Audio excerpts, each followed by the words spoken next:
to me. As you probably know, you may hopefully got my notice earlier tonight. I was supposed to be on with Russ Center. He got sick. Uh, he's had to cancel his show and cancel the appearance on mine. So but he gave me. I'm not mad at him. He rescheduled for September, I believe the 24th. So we'll be trying the double show again in September. So I just got to find me a guest for next week. Tonight, however, since Russ gave me plenty of notice to find somebody, Sandy Wells had her issues with her show tonight. So here we are doing mine. And be bringing her out in just a minute. So that's, if anybody came in here to see Russ, I'm sorry. Russ got sick, and now we're going to go with a much more laid back show. Russ and I were playing a good comedy, so stay with us in September, I believe 24th, or Thursday, the third one, and Russ and I will entertain for probably 4 hours or longer that night. We got some pre-planning to it, and we can have a lot of fun. That will be a fun night, be some paranormal with a lot of jokes. But tonight, we're going to get serious. We're going to talk to Sandy Wells, and let's just get to it. All righty. Let's take our bones.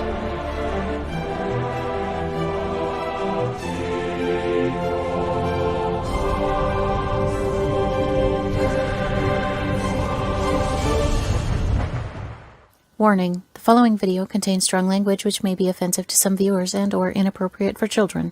The content within this video is intended for mature audiences only.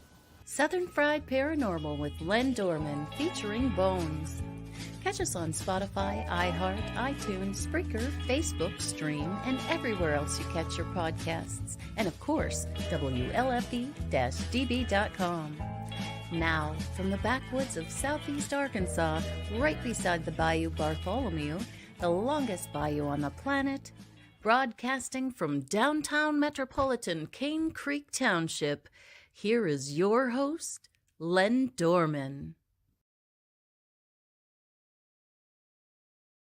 Where am I? Here we are. I'm here. I'm live, I guess.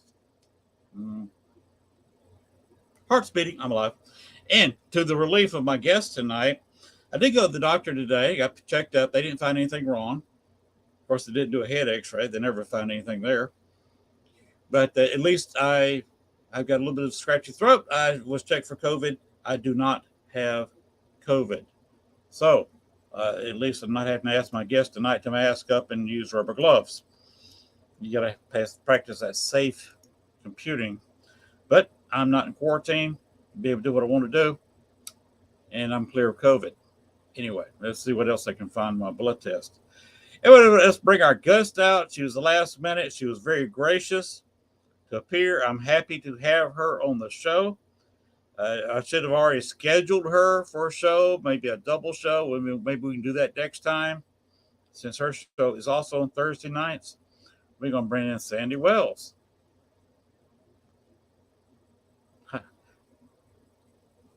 Whoop. Let's do that. You forgot to unmute me. It's okay. Yes, I did. That's my bad. Sorry about that.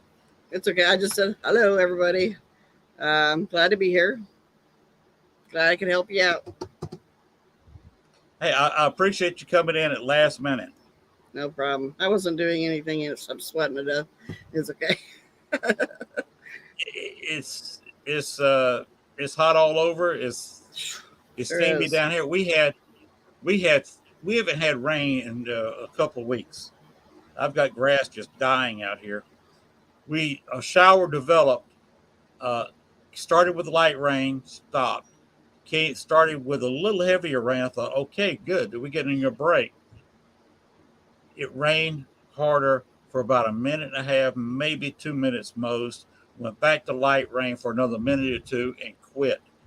And now we got clear skies, which means one thing, it's getting a little cooler, but two, all we had was some hot sunshine break down for the last 2 hours of the day on top of some wet grass, which just immediately evaporated the rain. Didn't help anything.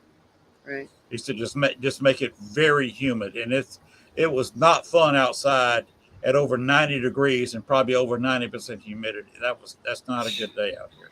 I hate that humidity. It's horrible. That's why we came back to Washington. Yeah. Can't handle that. That's why you gave up on Florida. Humidity. Yeah, it just wasn't the same place as we remember when we were younger, when we were living down there. When we were younger. Florida, I've lived down in Florida a couple of times. Mm-hmm. And that's where my father's family is from. And that's how I knew where pretty much your place was down there. Right. Because I've been all over the state. I've probably been in a majority, at least driven through almost every county in the state of Florida over the years. Yeah. Mostly we stayed in Polk County. Yeah. So. But so I know how humid it was. I also know about your comment that Florida's not like it used to be. No, it's a mess down there. You got too many people, and I wouldn't live there now because with so many people, and right now no state income tax. You say that's a good thing, but the problem is they're going to run out of water. And the state's going to have to probably borrow some money to either get some desaltation plants or something. Yes. And then they're going to have to really slap on some state income tax just to make up the difference. Right. Right. Because if they're going to keep on attracting tourists, they got to have running water in their hotels. Absolutely, they do. There's a lot of tourist places down there. So. Yes, tremendous amount. And that's what's wrong with Florida. I remember with Florida, when I was a kid, I could just go down there and sleep on the beach in Panama City. And nobody bother you. Because much after dark, you'd have a few people out at 9 o'clock at night. But after about 10, 11 o'clock, everybody was in the bars. There was nobody out there swimming to the beach. You could leave a bar at 1 o'clock in the morning, go out, find some soft sand, fall asleep on the beach. And the first thing that woke you up was the sun in your face. Yeah. Yeah, we used to go to Daytona Beach a lot, and you could drive. Back in those days, you could drive on the beach, and right. Yeah, it was cool. You go out there at 10 o'clock at night, and it's still like 80. The water's like 80 degrees. It's really nice. Mm-hmm. I remember those. Well, that brings back all kinds of memories. Oh yeah.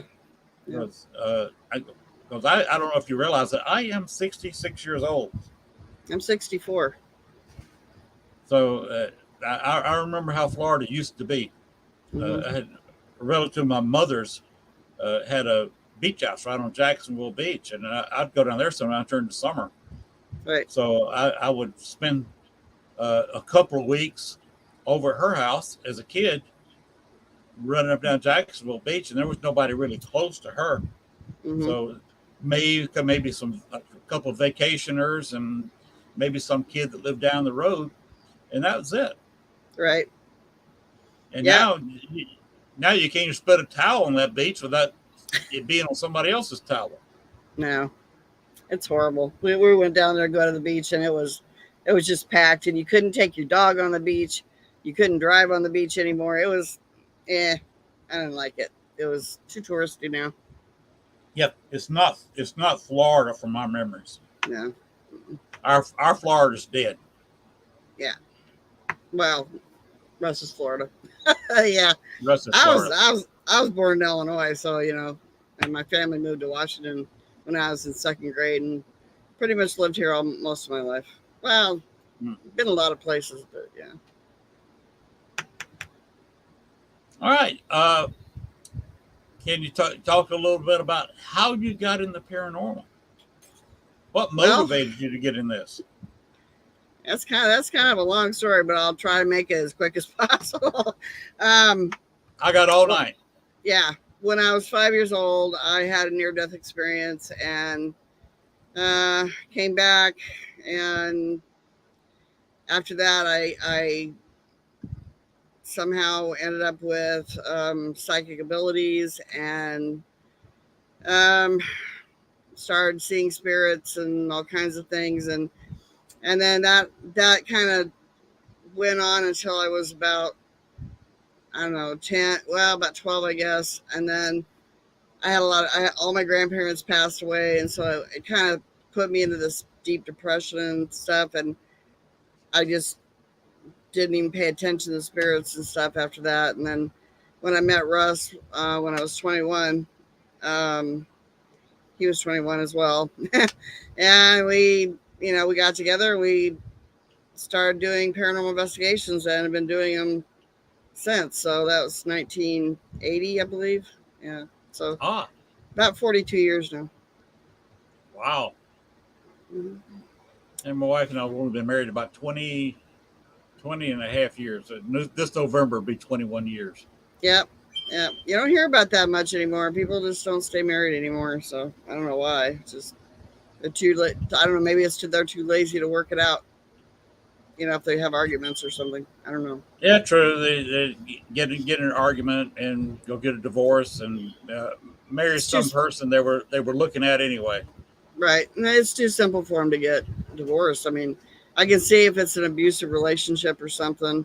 I mean, I was married before Russ. I was real young. I was 17 and was married before. And then when we met, we just knew exactly what we didn't want in a relationship. So that's why, I mean, we're like best friends and we do everything together. So it's, even now, I mean, we have our arguments, but that's just, it's typical when you're married. You just get in little tiffs and then it's over with and you go on with your day. That's about it, so. But yeah, we've been doing investigations for a long time.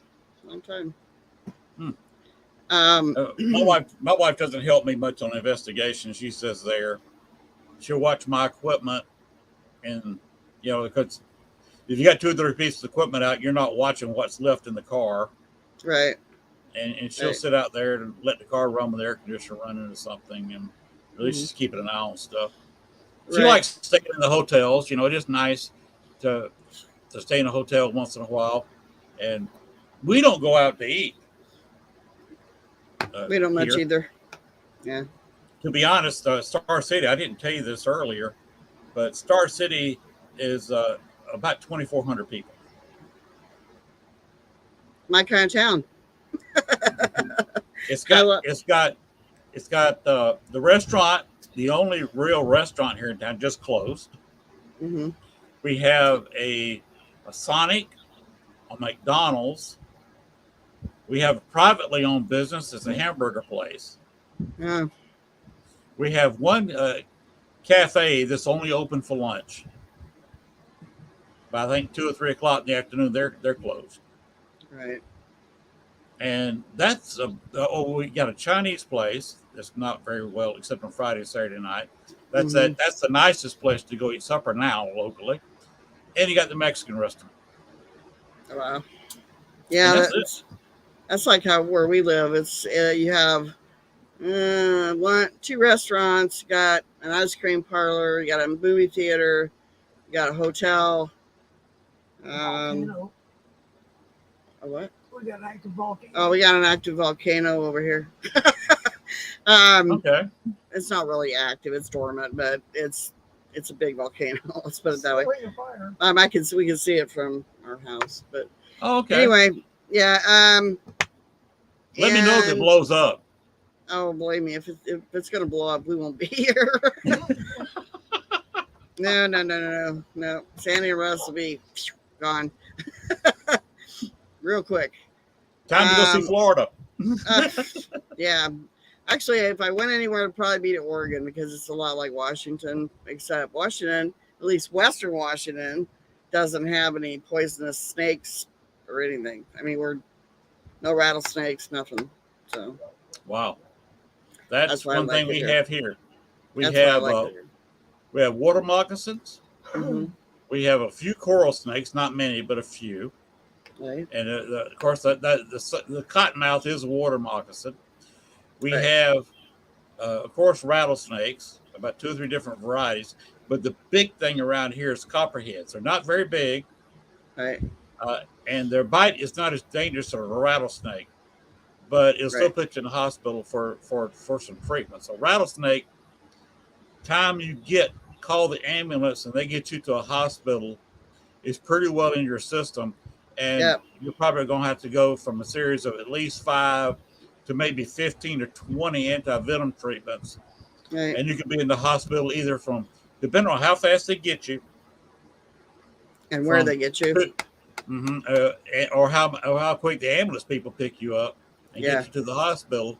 You could be in the hospital. You're going to be in the hospital at least minimum 2 or 3 days, and that's with just a little bitty bite, and the ambulance gets there within a few minutes of your call. If any of that's delayed, you're looking at 2 to 3 weeks or more in the hospital, and a chance of not surviving. Right. Well, in Eastern Washington, you got like the Cascade Mountains in between Western Right. Washington and Eastern Washington. And in the Eastern Washington, it's like more deserty and stuff. So you got a lot of rattlesnakes over there. I think it's rattlesnakes pretty much is it. But I don't know because I've never lived over there. But over here, you can walk in the woods and not have to worry about timber snakes or anything. So that's pretty cool. Oh, one of the snake I didn't mention is a king snake. That's a good snake. It will eat Right. It'll kill and eat rattlesnakes. It loves copperheads because they're smaller, Yes. and they're a constrictor, like a boa constrictor. They can bite. It'd be like a boa constrictor bite, depending on how big the snake is. It's like from being bitten by a kitten to being bitten by a little bit bigger cat. Right. Boa's like getting bit by a dog. Right. It'll tear you up if it wants to get into you. King snake, we had one for a while living under our house, which kept the mice at bay, kept the rattlesnakes at bay. They're good for that. Mm-hmm. Yeah. Yeah. We have garter snakes, but that's about it. I mean, garter snakes, whatever they call them, and they're pretty long, but they just run away from you. And they're not poisonous, and they don't bite. So we like having them here because they keep the mice down, And I saw a few years back, I saw a green snake under the steps of our porch that was close to 5 feet long. It's the biggest green snake I'd ever seen. Wow. I've only done things I've seen like that, or 2.5 feet was the biggest thing I'd seen. This was over 3 feet, maybe approaching 4. Wow. The biggest darn green snake I've ever seen. So that's about how long we've been doing the paranormal. It's been an adventure. I mean, we've done thousands of investigations over the years, and we've done anything from ghost towns to bars to old prisons, old hospitals, mental asylums, you name it. Love cemeteries. I don't know if any of your watchers or viewers watch like cemeteries, but I want to tell you something. People say, "Oh, there's nothing but evil things in cemeteries." Wrong. I mean, in all the years that Russ and I have been doing this, we've only had one really bad experience, and that was at the prison in Montana. And Russ was on the second tier of the cell block and walked into a cell in like a room. And he said it felt really heavy in there, and all of a sudden he got hit across the chest, like flew backwards like 3 feet into the wall. And he got hit so hard that it embedded the paint from the wall into his coat, the back of his coat. So, yeah, he was about ready to quit then. That was about, I don't know, maybe 15, 20 years ago now. But, yeah. A lot of people would have quit. Yeah, I didn't let him know. I said, you got to get back on the horse, because I wasn't ready to quit. Yep. I wasn't ready to quit yet, and we're still doing it. Here we are, 64 years old. We're still doing it. So. You got any investigations coming up? Actually, yes, we do. On Saturday, we're combining me and Russ with another team. We'd gone to this old bridge twice and experienced this really strange stuff. And we wanted to verify to see if we could capture it again with someone else there. so that people would understand that we were just imagining things. And sorry, Russ is yawning in the background. Um, so yeah, what we heard out there, I actually put a video out that said something like, "Does Western Washington have a Mothman?" Because we heard these giant wings. I'm not kidding. You guys can think I'm crazy or something, but we heard these giant whoosh, whoosh wings, and didn't see nothing though. Could not see anything, and it was right above our heads, and we know that it wasn't like an owl because I've heard owls take off above my head, and it did not sound like that. It was not an eagle because eagles don't fly. Bald eagles don't fly at night. Oh, sorry, my dog's barking. Dobby, shut up. Russ, could you? I'm sorry. I'm so sorry. So anyway, what was I talking about? Oh, and then the other thing we heard was this banging on the bridge, and it's one of those old green metal bridges, and it's got the floor of it, or where you drive on, is like steel, and it's like this crisscross pattern. You can see down through it to the water below, and you can hear this banging noise. We went out there twice and got the same thing, different each time. First time it was right next to us. It was like this bang, bang, bang, and it only did it 3 times. And then the second time we went out there was just recently, a couple months ago, I guess, and it happened again, but it was a little farther away. But when Russ turned, there's this one clip that when he turns, you can see the shadow right in front of it, and the light was not going through it. I was on the other side, and he was filming me walking this way, and all you could see was the shadow, and then all of a sudden it just like dissipated. Strange stuff. I love those kind of things when I have to figure them out, or we have to figure them out. So yeah. So you're going back to try to check that out once again. Yep. There you go. It's always good to have people with you. Yeah, it's always good to have somebody else come along. Now you watch. We'll get back out there. I have the clips that you can hear the banging, and there's EVPs out there too. So we know that a girl committed suicide out there because she told us in the EVPs. But this banging is what I'm really curious about because we do EVPs all the time. I mean, obviously, as an investigator, that's what we do. But I want somebody else to hear what we heard and see if they can help us figure out what it is, because I have no clue. Russ doesn't either. We've been doing it, like I said, a long time. So, if we can't figure it out, something's not right. Something's not right. So somebody needs to be our eyes and ears along with our own to verify what we're hearing, or try to anyway. Because it's either paranormal or it's not. That's just as simple as it is. Yeah. Any other investigations you got upcoming, or are you going to any Paracons this year? You know what? This is the sad part about the West Coast. I always tell people we're the redheaded stepchild of the Northwest, because they don't have Paracons out here much. We had a bunch of teams here, and then they've just dropped off. And it's not because we don't have haunted places. We got tons of haunted places, but there's only like the team that we're going to be working with. There's another team in Seattle, and those are the only 2 I know of in Washington now. Wow. Besides us. Well, maybe in Eastern Washington, but I don't get over there that much. So, but there's several in Oregon, I know. But it's sad because we don't have any. I want to put together a Paracon, and I'm planning on doing it next year. I just didn't have time this year to do it. So I'm going to start working on it this fall and have it done by hopefully next September. So it takes a lot of, takes a lot to put them together. A lot of time. You got to get the right location. And the first year, of course, you're not looking for a very big location, because it's not like you're going to have 5,000 people come through a day. Right. On a new Paracon. Right. You gotta have it near a major city. Mm-hmm. So people probably in a major city. And Seattle's our bit. Well, they have some stuff in Bellingham that I want to check further into. I got to do some history research and stuff, but Seattle has the most hauntings that I know of.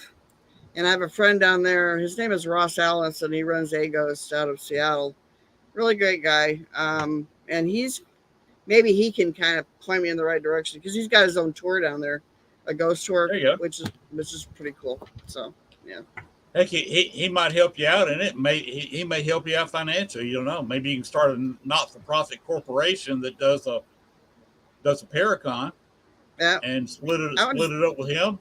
I always like people to come and see what we got because we got some pretty good haunted places here that people would really enjoy. Nothing like the South or nothing like you guys have in Central United States, but it seems like I said, we're just kind of up here in the corner and nobody really knows about the hauntings we have here which I'm going to be putting out my book here pretty soon. That's going to have a lot of stuff that Russ and I have, a lot of places we've gone across the United States, but mostly here in Washington and I think there's a couple in Oregon or something, but yeah, mostly Montana. I love Montana.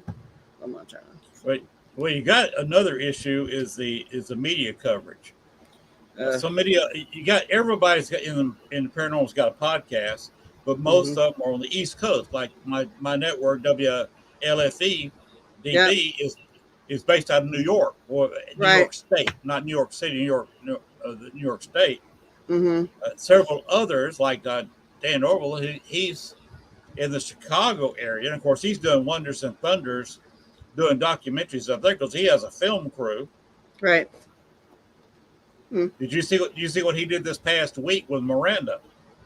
Dan and I and Russ have been best friends for 15 years now. So you know what Dan did this past week with Miranda? Oh yeah, I love Miranda. I was on her show a couple times. We had so much fun, and after the show was over, we talked for like 2 hours. Both times I was on there, it was fun. We had a good time. I've been on her show. She's been on my show. She's a fantastic person. Dan could not have found a better person to do what he was doing this past week. Yeah, she was doing the talking about the place they were filming, so that was pretty cool. Yeah, it's absolutely amazing. He couldn't have found a better person. Right. What was that? Oh, that's my kitty cat, my little kitten. Okay. He always has to get up here on my computer, so I have to keep him down because I think he erased my book that I was writing. So it's not real happy with him right now. It's called external hard drives. Yeah, I think I might have found it, but I do not want to rewrite everything that I had gone back and So I'm in the process of writing a book. I have it on a flash drive. I have it on an external hard drive, and I have it on one computer hard drive where I can go in there and add to, manipulate whatever, and then save it to the hard drive, the external hard drive, save it to the flash drive, then unplug both of them. Right. So they can't get erased. Yeah, I had it on several guys, and Dan's in chat. Hi, Dan. Hey, buddy. He said he's going to stop by, so. No, Dan Orville, hey. I thought he was going to be busy with Miranda tonight. No, she's at home. She went home. And Dan said they're just all exhausted because the last 3 days they've just been going.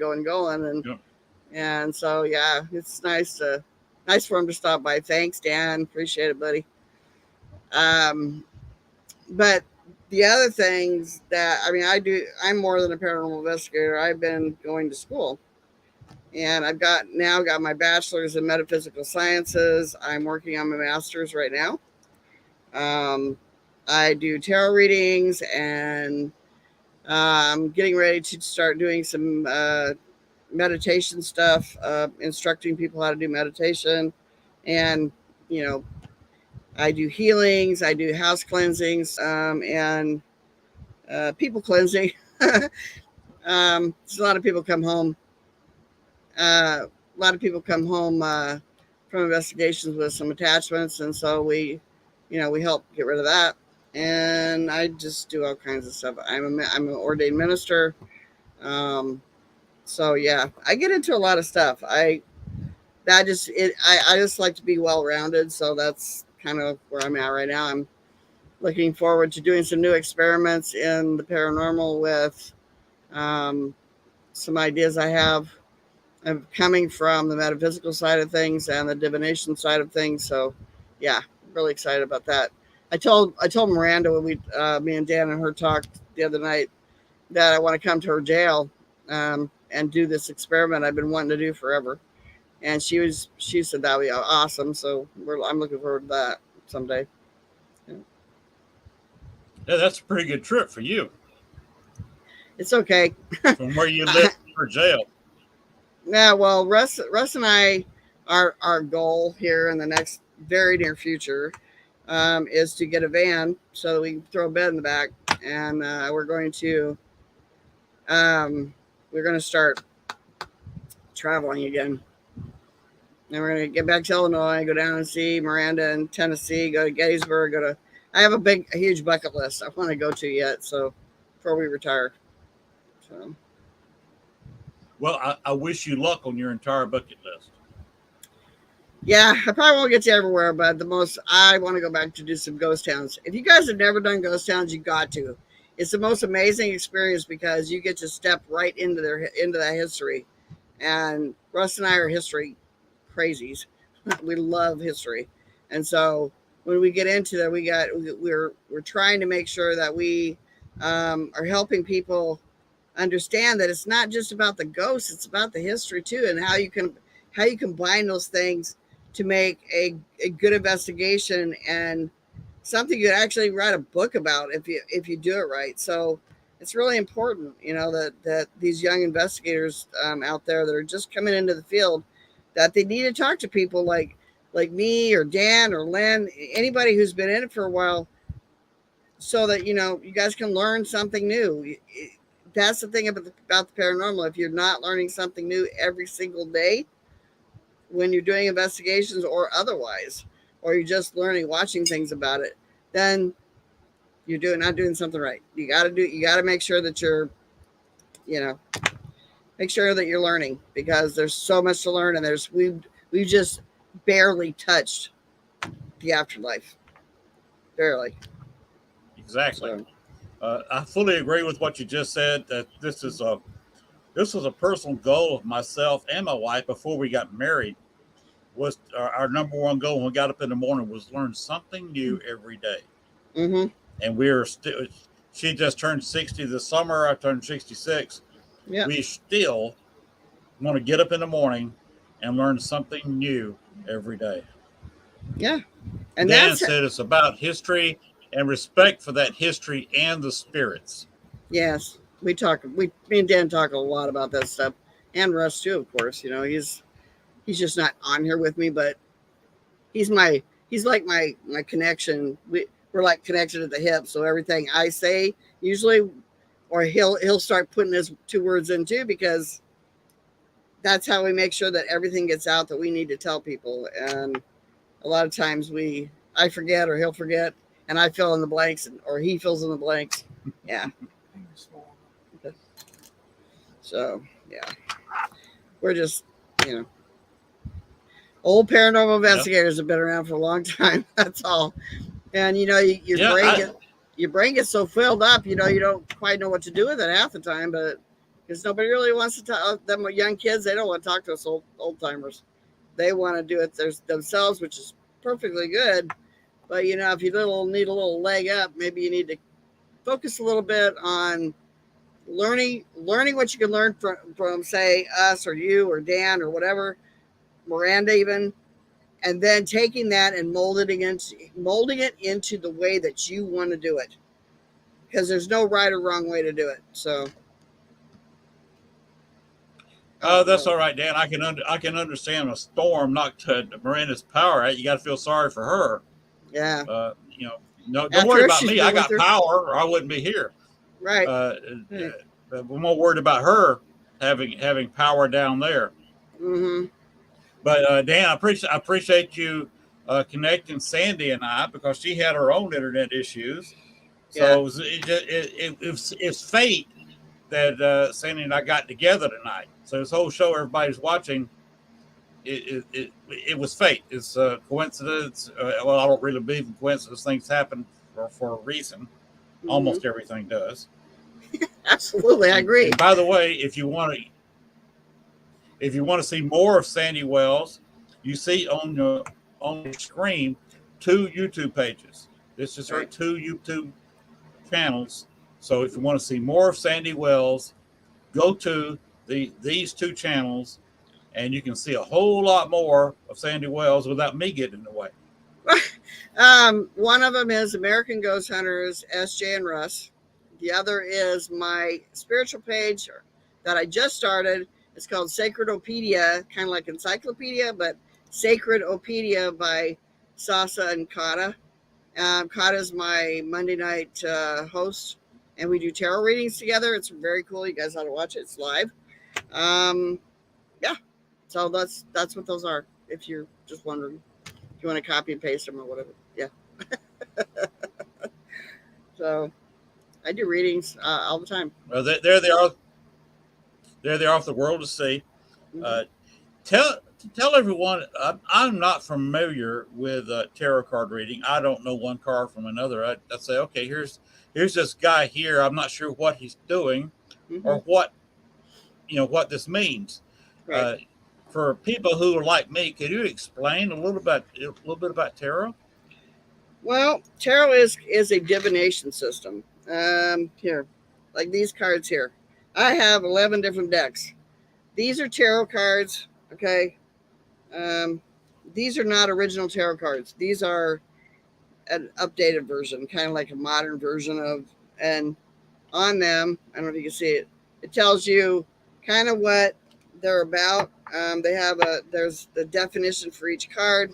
The normal tarot deck is a 78 card deck, and you shuffle them. And believe it or not, I'll be shuffling away at them and asking a question to the spirits, spirit guides actually, or angels, and they will flip the cards out for me. I don't even have to draw them out. I mean, it's an interesting process. If you guys want to watch it, come to my Sacredopedia channel. You can see how I do the readings, me and Kata, and it's very very fun actually. And it usually comes out where we're pretty right on about what people are going through in their life, um, and try to help them with that because a lot of people kind of with all this stuff going on in the United States for the last few years.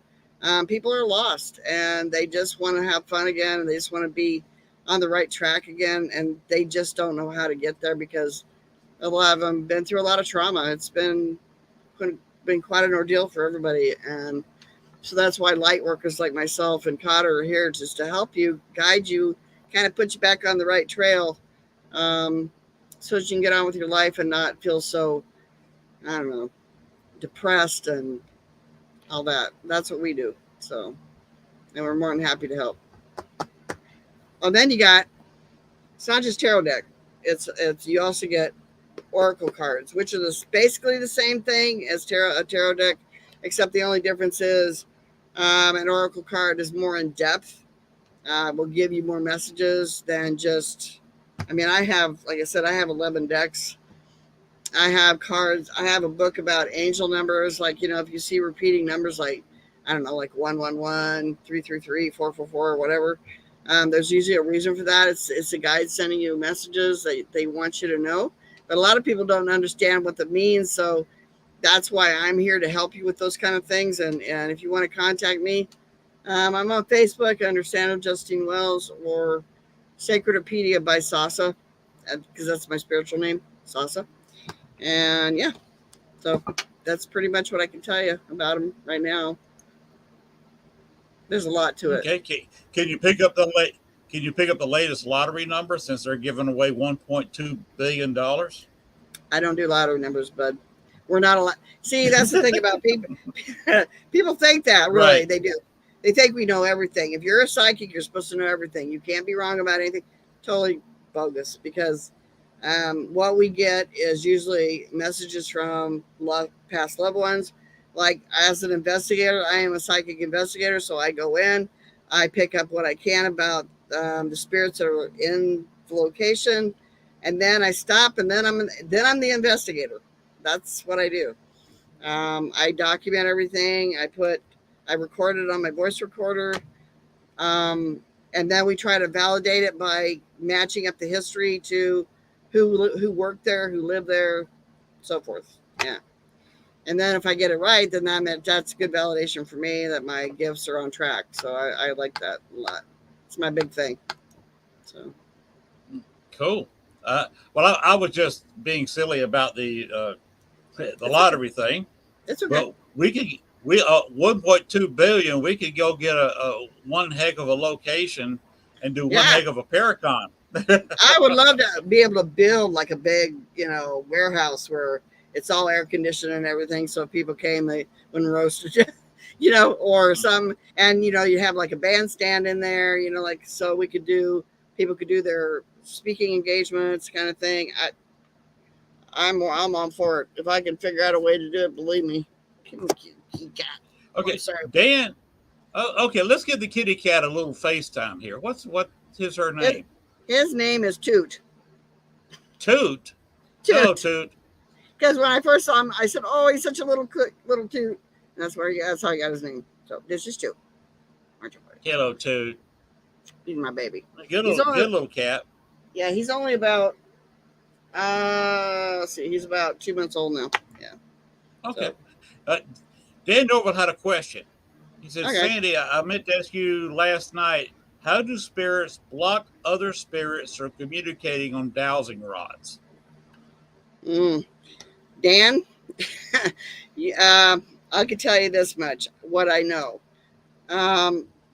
If the spirit that is blocking another spirit has more energy, has been in spirit, spirit form longer, then their abilities are, and it depends on their emotions too, believe it or not. They have emotions just like we do. And if they're angrier or stronger in some way or whatever, then they are going to be able to block and hold in place other spirits. They kind of put like the other spirits in a jail almost. I mean, it's crazy.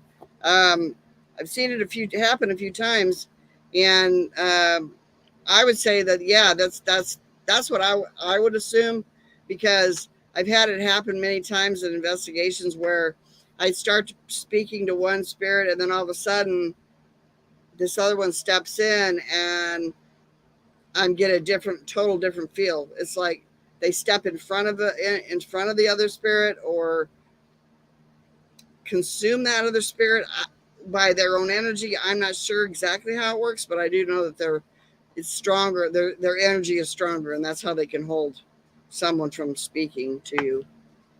So dowsing rods, I would assume, would be the same way.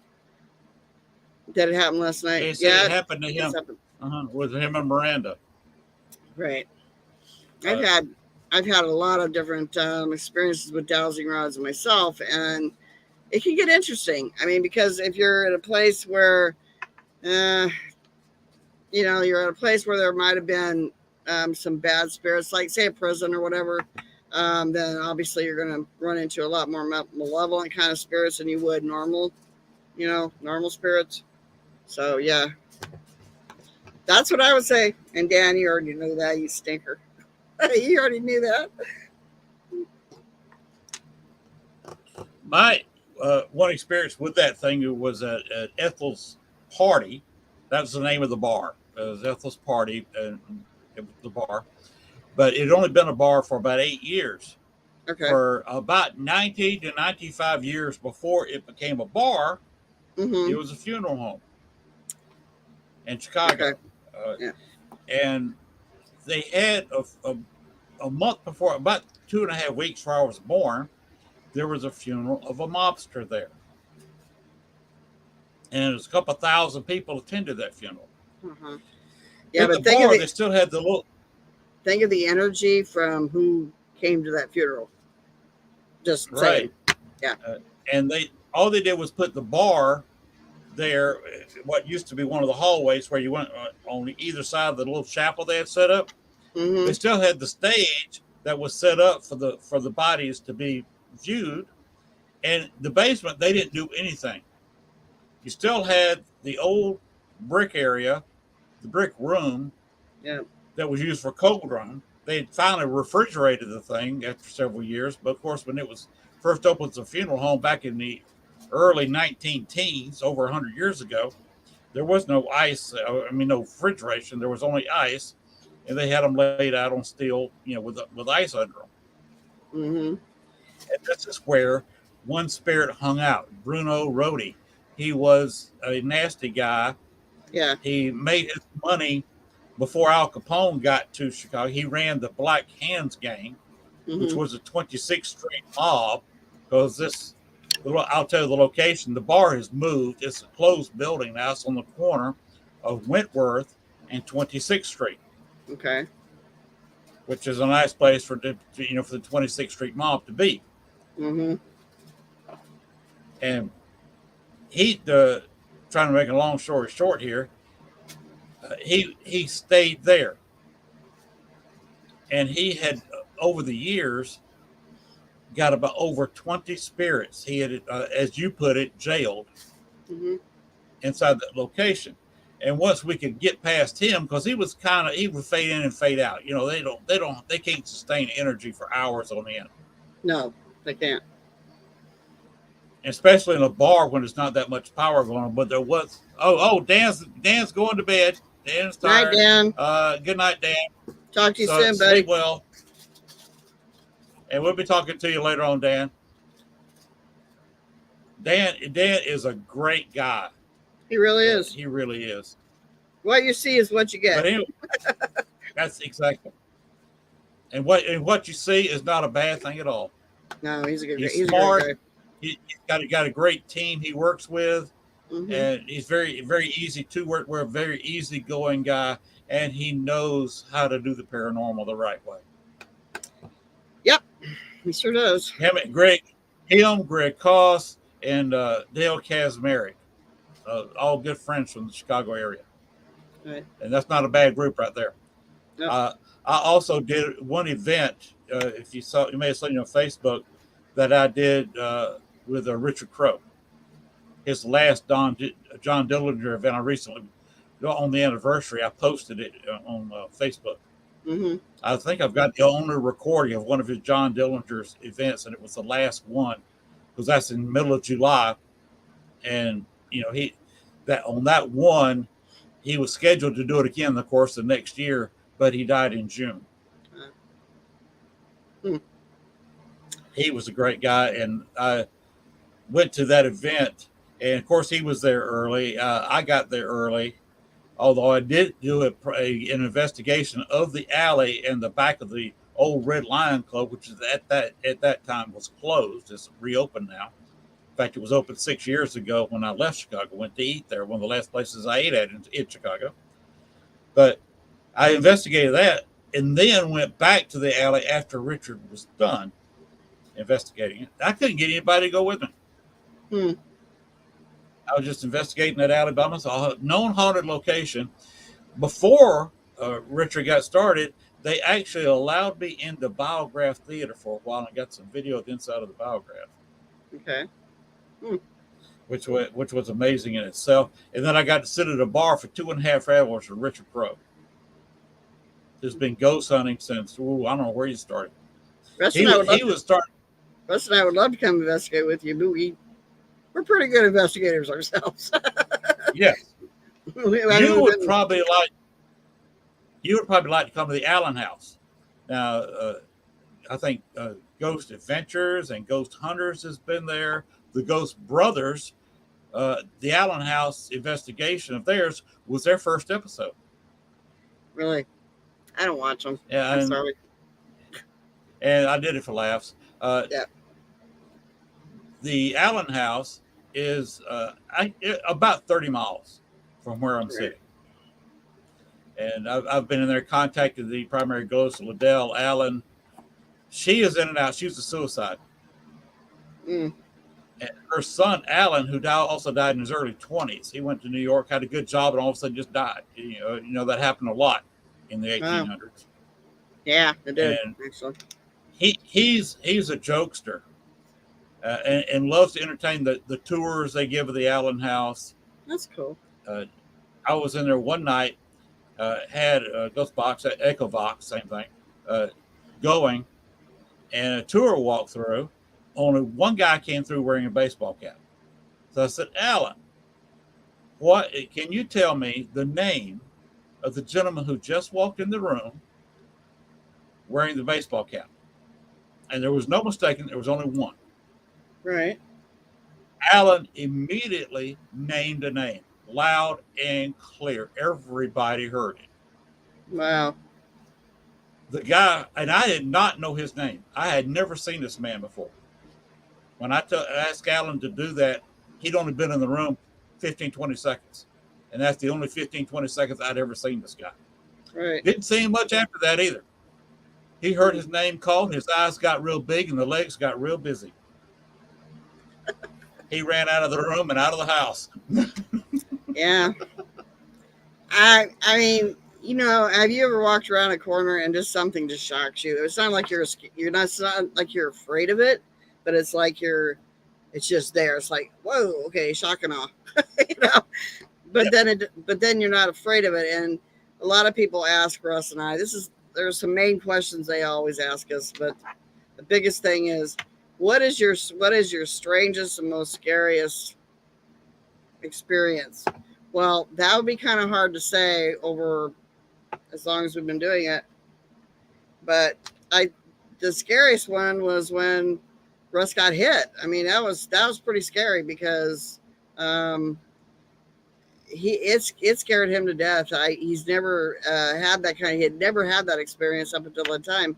Normally we ran into a lot of malevolent spirits over the years, but nothing that we couldn't handle, nothing that was that like violent and stuff. But that was craziness. I mean, nothing. I mean, and right before then, we captured an EVP that said, "Why don't you get out of here?" And it was exactly those words too. And it was a real long sentence, which, you know, we don't normally get. Usually it's like a couple words or something at the most, and the rest fades out or whatever. But this one was live, and it was a sentence. I mean, which is pretty unusual. So, yeah.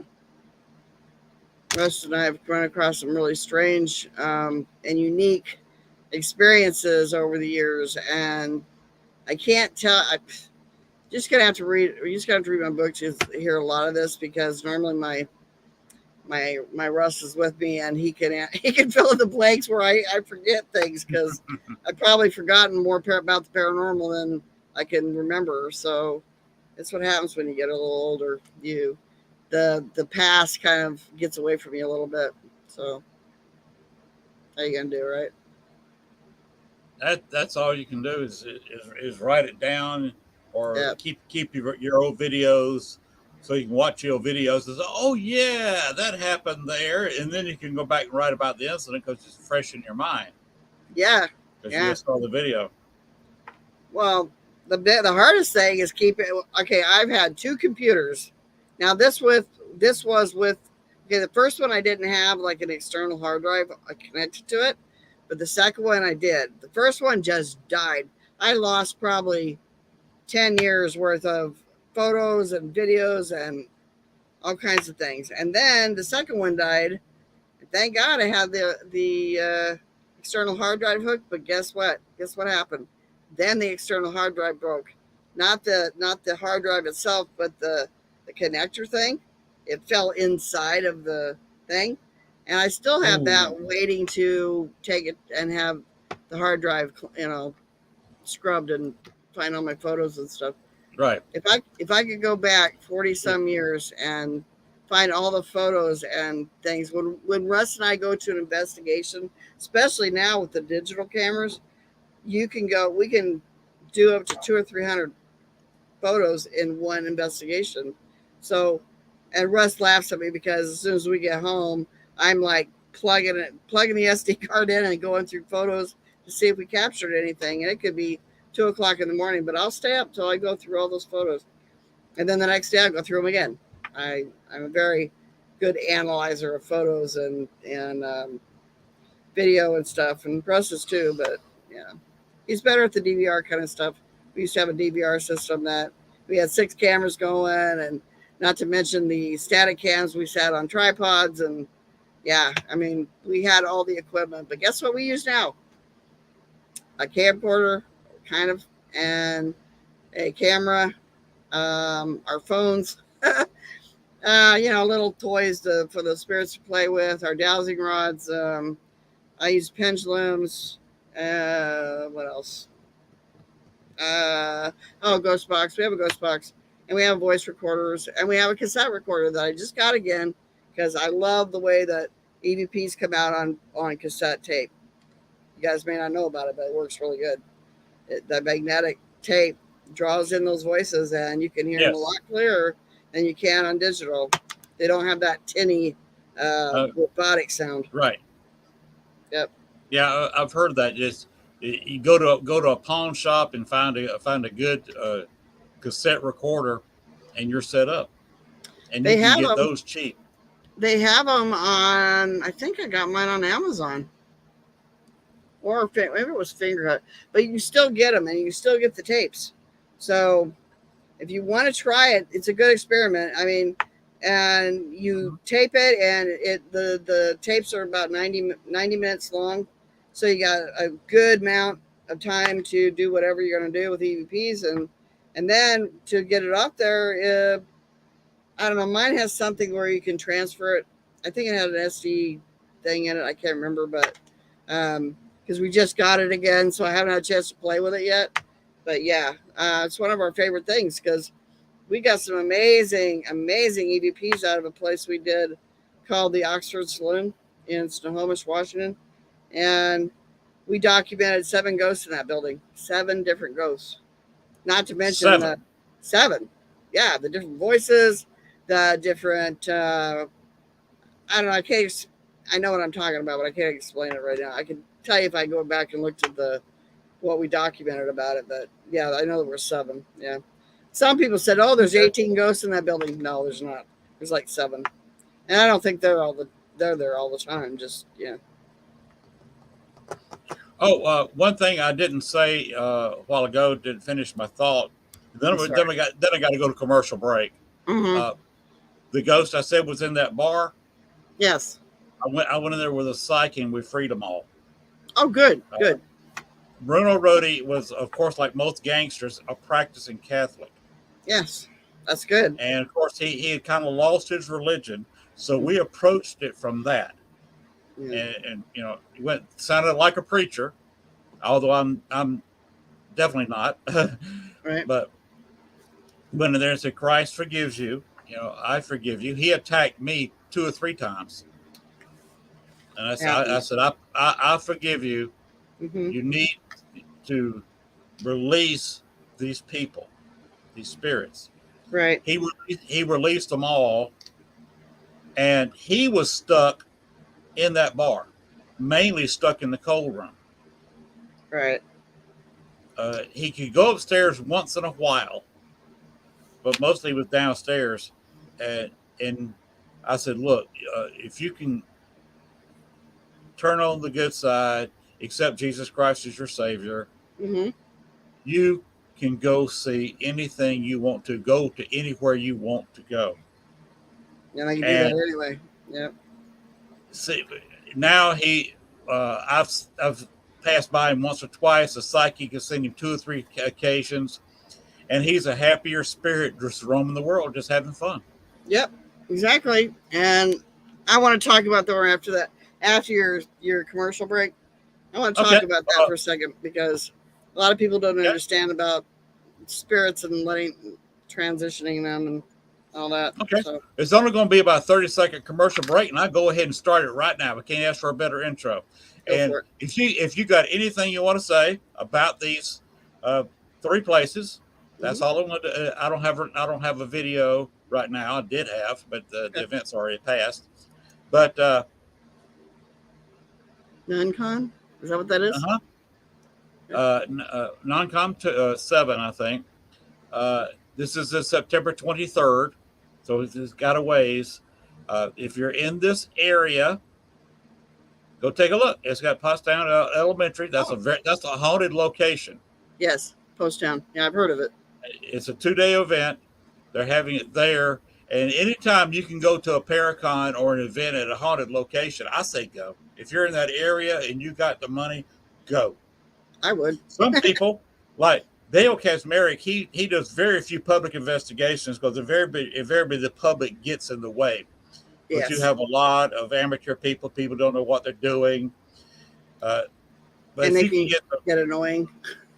yes, but if you can put up with that, or maybe get away from everybody else, and they let you stay in there, that's the place to be. I went to a public thing several years ago when I first came down here to Arkansas. So it was 6 years ago now, I guess. Mm-hmm. And I had an opportunity to go to, excuse me, go to the French Quarter Wax Museum in New Orleans, and it was on a tour, but they said it was going to go to 5 o'clock in the morning. By 2 o'clock, the tourists had gone. Now they followed me around because I was the only real paranormal investigator there. Mm-hmm. And then the people running the tour, I was the only one there. The person who was there from the museum knew the guy who was from the tour group. They sat up there in the office and played video games and locked me in the main part of the museum for 2.5 hours. Wow. Try staying in a location with no lights on, just red, green, UV lights, IR lights, Mm-hmm. in a location for 2.5 hours alone. I had my Echo Vox going, so I was never really alone because I was talking to various spirits the whole time. Right. And I've talked to several paranormal investigators. They said there's no way I could go into a wax museum alone, and realized that I had to go through 4 malls to get to the only unlocked door. Right. So I was on my own. That's was interesting. And down in New Orleans, one of the most haunted cities in the country. But that's some things you can fall into on a public event. You never know when you're going to be left alone and really some serious investigating. Right. Okay, this one. This was at least closer to you. Okay. Yes. Oh, San Jose. Okay. Yes, I believe this is what, October 12th, if I'm reading this right. Yep. So I know Lloyd. if anybody is anywhere near this place, I would say look into it. And is that down in San Jose? Take a look. Now, last place is this gentleman has been a guest on this show. He's running a smaller event, D&M Paranormal, Mineral Springs Hotel. Of course, I got East Coast, West Coast, and the middle here in Alton, Illinois, September 24th. Don't know if Dan's going to go to this or not, but he can get there in time pretty quick from his place. Sorry, my dog. And you see how he's approaching it. He's the site history, paranormal Q&A, and guided investigation.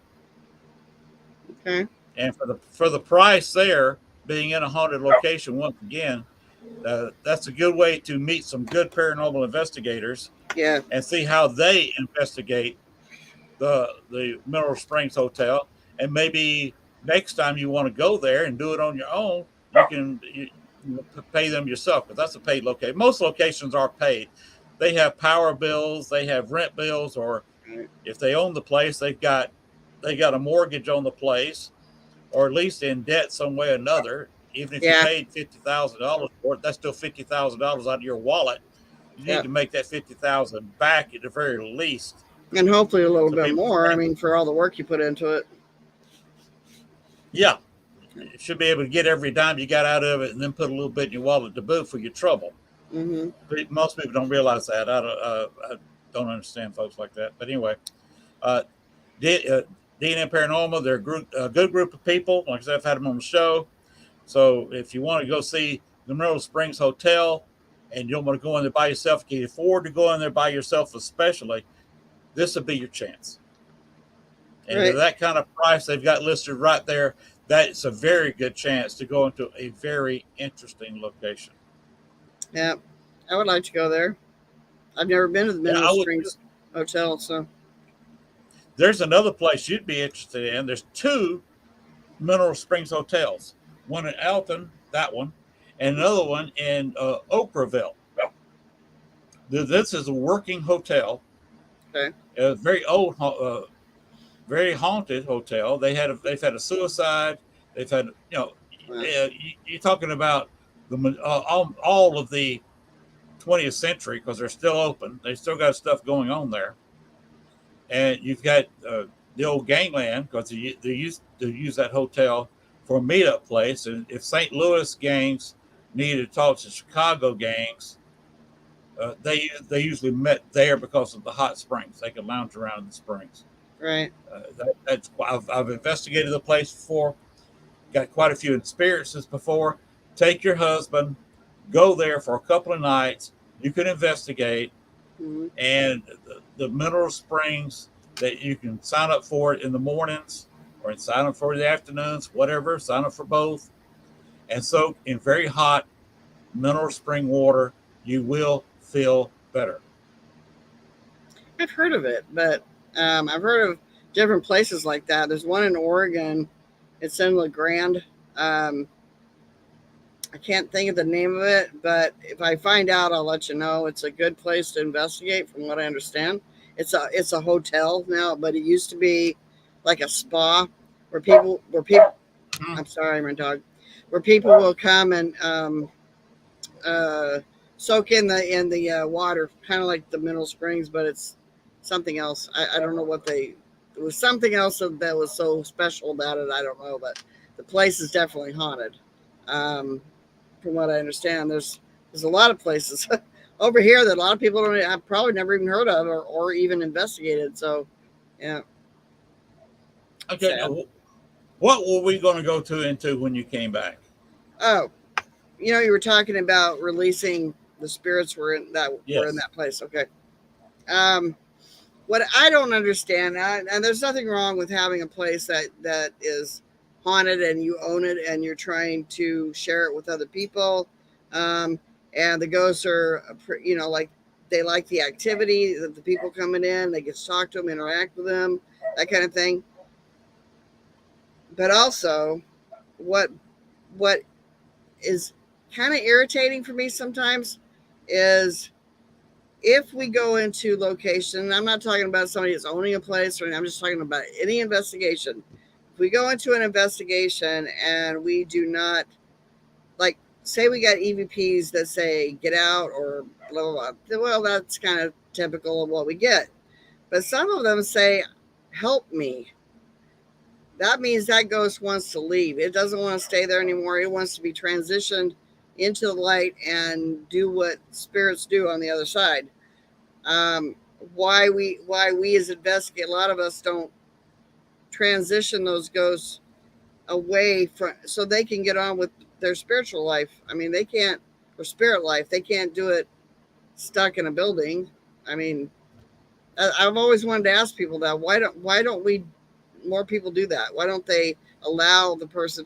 Now, obviously, if it's at home or something, people's not going to really care if you let the ghosts go to where they need to go. But some people get upset with you if you try to get rid of their ghosts, and they shouldn't, because you're using those ghosts like a circus act, in my opinion. I'm sorry, you can get mad at me, I don't care, but I've been in this for a long time, and I've seen a lot of ghosts really upset. I don't get mad at people. Yeah. But one place, if you do any research on John Dillinger, the location where he got put in jail, right, and escaped by getting a bar of soap, cutting it into the shape of a gun, and using black shoe polish to break out of the jail. That jail, they were always open. They were using the paranormal to refurbish the place. They were making money to do maintenance, pay the power, Nothing. I said there's nothing wrong with that. You need to keep the location up. If it's got some historical significance, right? Use the paranormal to keep the building up. I have no issues with that. Right. But they let this female psychic in one night, and she completely cleaned the place. Ugh. See, that's not Nobody good. could, That's not good. nobody could pick up anything at all. They had to shut down for several months until they got another psychic in there to invite spirits to the place. So now you don't know who's in there. She did what? She invited other spirits in. Would try to contact spirits in the area, saying they could come into that location. Okay. Never heard of So that. But that's yeah, that's a new one on you. yeah. Well, normally because I mean it's like playing a Ouija board. If you don't know who's going to be there, you're Right. inviting something. You could be inviting, a serial killer spirit in. You don't know, and he's going to be malevolent. He's going to be mean, and you're going to have people hurt. So Mm-hmm. you got to be really careful what you do. It Really careful. Yeah, when you're messing with the spirit world, you got to be careful. I've closed. I couldn't tell you how many portals over the years trying to keep, like pushing these spirits out of that, back into the portal that were causing problems for our families or just regular buildings, staff members, all that stuff, because somebody did that. They opened up the Mm-hmm. portal, they allowed whatever to come in, and then didn't close it again. That's the bad part. Mm-hmm. That's the bad part. That's the bad part. Yeah. But what you're referring to is why don't more people get the spirits to kind of move on instead of being stuck in a place? As I said, I did it in that one bar. I got Bruno Road to move on, And that's wonderful. I think it's great. and I did the same thing for Amelia Patrick Humphrey because I freed up her child. Her child followed me. Believe it or not, 11 months, 4 days. I don't know your experience with young children in the paranormal, but this child had learned to talk. She could talk on a ghost box if she wanted to contact you. Yes. She contacted me because I was sitting in a chair about 20 feet from her grave and was falling asleep because there was nothing. I was getting nothing, absolutely nothing. And she came in. Meters have never worked in Bachelor's Grove. I've seen people come in there with male meters, K2 meters, natural meters, you name it meters. Right. And I've only seen 2 react. One was a male meter that had a tick on it. That's it. It went off for a second, and that was it. Somebody had I forget if it was a male or a K2 or natural. It was one of the 3. Mm. It reacted for maybe a few seconds. They might have got 15, 20 seconds out of it, and that's it. My K2 reacted only because none of the lights came on because I got a special K2 with a temperature sensor on it. And Libby May, the child, got to playing with it, and she would squeeze it with her hands and would change the tone. And the reason I say that is because it's not like I saw her hand on my K2. Right. It's just that's the only way I could imitate the sounds she would make with the alarm.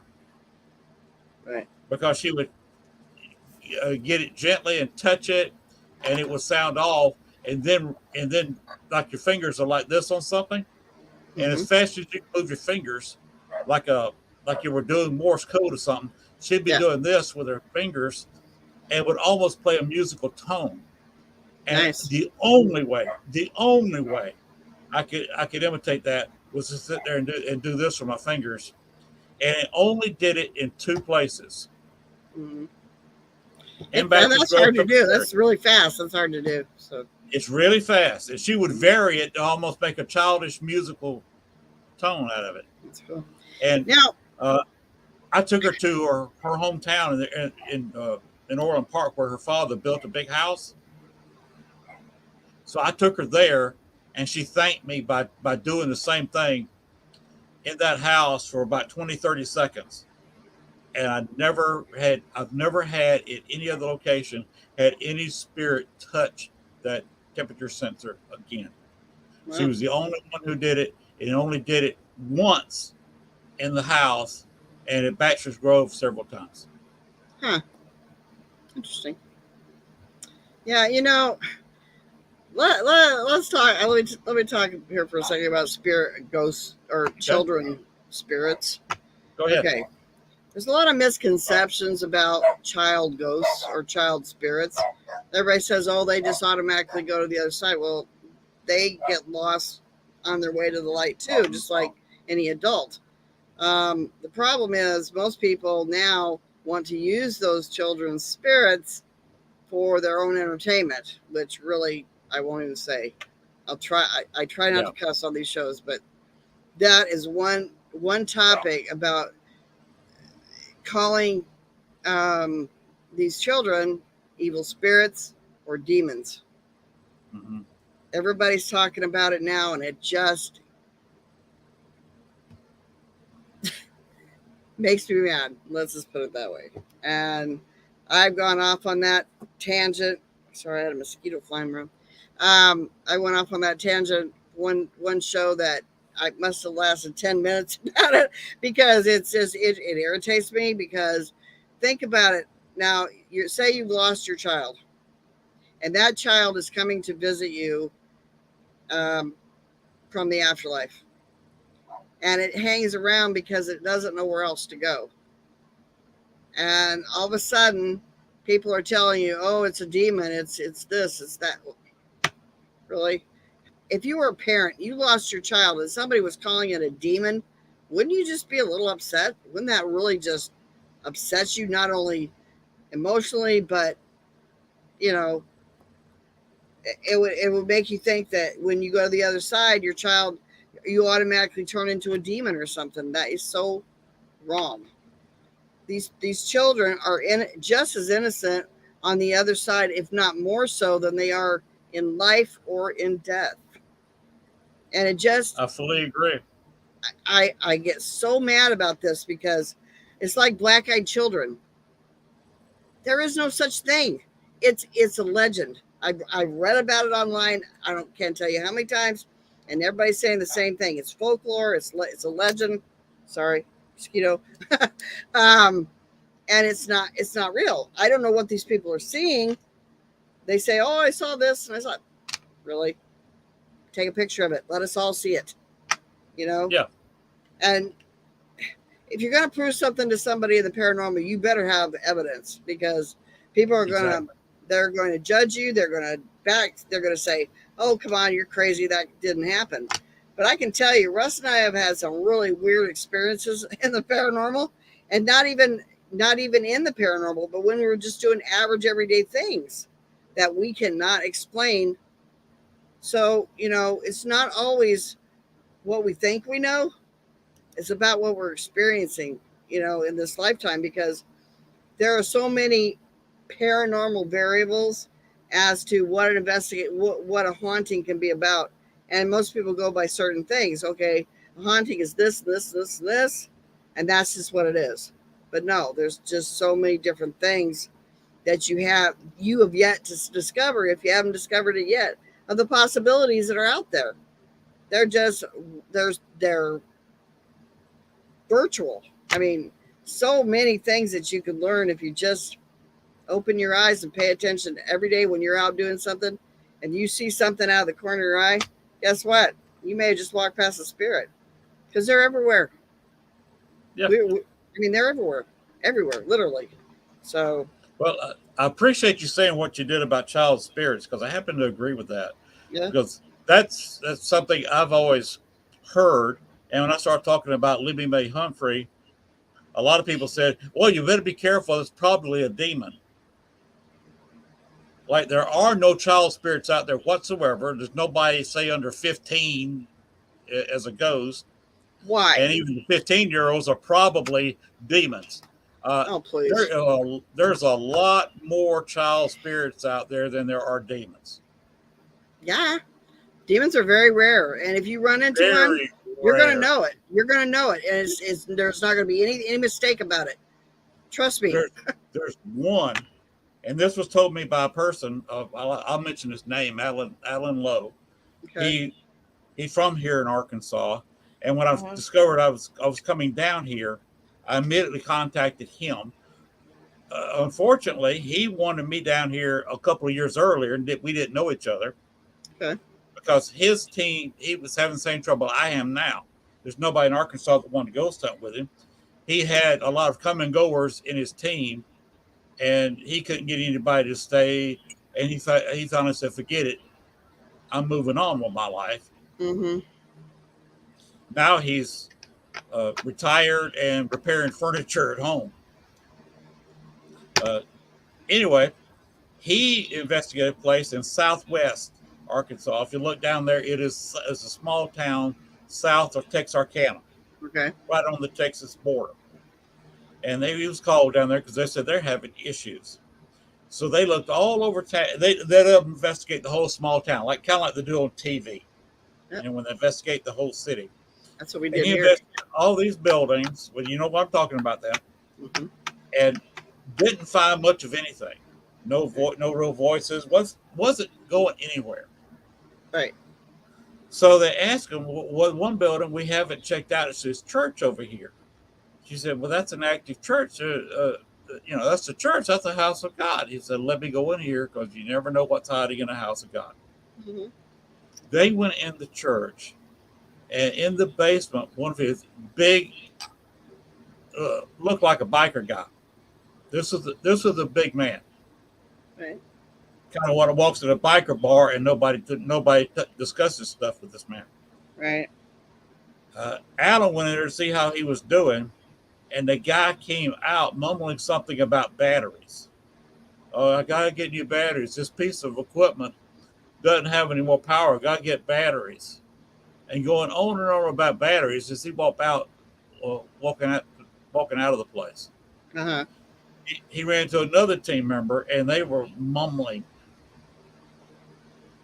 And he Wow. just said, "Go outside." He went in there, and he said had his guard up. He said, "Okay, this is where your demon is." Quickly walked out, talked to the people. He said, That's what you got. You got a demon that's hidden in that church, and I cannot combat a demon." And that was the end of their investigation. Because I said, "My people are not going back in that building. I'm not going back in that building." Right. Well. And I had one experience with a demon, and I could have gotten killed. So, like as you said just a few minutes ago, if you run into a demon, you will know it. Mm-hmm. It's like like a psychic, when they walk into a building, they feel the energies, right? That they feel the shifts in the energies. Right. What this spirit is weaker than this spirit. Like I was telling Dan earlier, some spirits, when they've been in on the ethereal plane for so long, and they have not, transitioned into the next level of their spiritual reality, I guess. Sometimes they get so strong, their energies, they learn. It's kind of like being on the earthly plane. They learn how to connect with the living. Sometimes they're so attached to what they did in the living while they were living, like physical objects and things like that. That's how we get haunted objects, is because they get attached to these things, and a piece of them is attached to it. Not the whole spirit, but just a piece of them, kind of like a footprint, like we talked about. And so it stays attached, and you can run into that spirit, and he or she has so much strength energy wise that they can actually kind of like imprison other spirits and use their energy to make them even stronger. That's the scary part, because you got some good spirits, and then you got some bad spirits that are taking over, kind of like a gang. They take over, and then they feed off of not only our fears, but they feed off of the spirit's fears as well. So that's how some spirits get stuck in certain locations, and they can't transition, because it could say, like, it was I don't know, It was a thief or something, and he held his hostages in that building, and then he killed them. Well, guess what? He still got power over 'em in spirit, because then he kills himself so he doesn't get arrested or whatever. Yeah, he's still got more energy over them because they're already afraid of him. Does that make sense? Oh, it makes perfect sense to me because I can perfectly understand what you're talking about. Yeah. I mean, it's that Because energy is crazy. I mean, trust me on that. my research agrees with you. Bruno Rodi was a powerful spirit, but something, be it his own self, kept him locked in that place. Yep. Hell, the stronger spirit could have been Al Capone, because Al Capone won't listen to anybody. He doesn't have to. You can try to exorcise him from a place, and he'll come back. So if I was you, don't try to contact Al Capone, because he will use you, and he will come into your house, and it will cause issues. And you can't run him off properly. He's too powerful. You're not going to run him off permanently. He would just come in when you least expect it, scare the hell out of you, Right. because he Now, gets off on that. He here's does not like me personally, because what I did with Bruno Rodi. Yeah. So that's personal experience. Go ahead. I didn't mean to interrupt you, but I was thinking, whenever a thought comes in my head, I talk. I'm sorry. I understand. I'm from the but- South. it just comes rolling out. Yeah.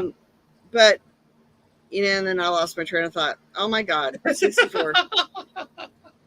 Okay, we were talking about what were we talking about? Releasing ghosts or energies. Yeah, spirits. and energies, and how spirits can get more power feeding off other spirits. Yeah, what I was gonna say was, I'm sorry about that. Is that they sometimes the reason they get locked into certain places is because, like, okay, let me give you for instance. Russ and I did a place in Montana. It's called Virginia City. It's like the one in Nevada. Okay, it's a ghost. It's a semi ghost town. They just have all the old buildings and everything is there, and people now have businesses out of them and things. And a lot of people live in the town. Well, up above the town. Where was this now? In Virginia City, Montana. It's a semi. It's kind of set up like Virginia City, Nevada. It's kind of set up the same way. Yeah, but this one is. It's got a main town, like a main street where all the old buildings and stuff were, and the houses that sit up behind it. Yeah, but anyway, so above that is the cemetery. Okay, so let me tell you a little history about it. These 5 guys, they thought they were road agents, and they were stealing from stagecoaches and whatever, and so they hung them in this building, inside the building. And so once they hung them, they took their bodies up to what they called Boot Hill at the time. Crazy. But they took them up there and they buried them. And now they have their headstones up there. And they all have their names. Well, there's this one guy, his last name is Helm, Hellm. I can't remember his first name. But we were up there exploring cemeteries like we do. And all of a sudden we get ready to leave, and we're walking back to the car, and Russ gets in the driver's seat like he would normally. I got in the passenger seat, and we're driving. We're getting ready to go, and Russ was he was just acting weird, And I said, "What is wrong with you?" He goes, "I'm fine," but he didn't sound like Russ. It was almost like a different voice. It was weird. And then all of a sudden, Russ turns on the car. He turns the key on. And he puts his hands on the wheels like he's, like how a kid does when you first learn to drive. You're like, got the white knuckle, And so he puts it, he looks down and kind of puts it in gear. And then we start driving down the hill, and we get to the bottom of the hill where the stop sign is. And he's looking around like, okay, what do I do now? Like he didn't know what he was doing. I thought he was having a stroke. I really did, because he just was not being himself. So we get out of town. We start going out of town. There's like a corner that you have to go around to start heading back towards another ghost town, which is called Nevada City. But anyway, so we're driving, we turn the corner, and I looked at Russ, and he's just like white knuckling it, like he doesn't know what exactly he's doing, you know. And I said, "Are you okay?" And he said, "Yeah, I'm okay," you know. And then all of a sudden, I said, "You need to pull over because I don't like the way you're driving, and I'm worried about you." So it was like it took him like at least 2 minutes to figure out what he was supposed to do to pull off the road, you know, to stop the car. And so he does that. He gets out. I get out. We change seats. And as soon as he got the door closed, once he was in the passenger seat, he like his head dropped like this, and he was just out. And I'm like, what in that? I was scared to death because there was no hospitals around. This is out in the middle of nowhere. And we had our no, we didn't have a cell phone then. That was back away. So we didn't have a cell phone. And I'm driving, and I knew there was a construction site like up ahead. So I was going to call and talk to those guys and see if they had a medic or, you know, if they knew where a hospital was or something.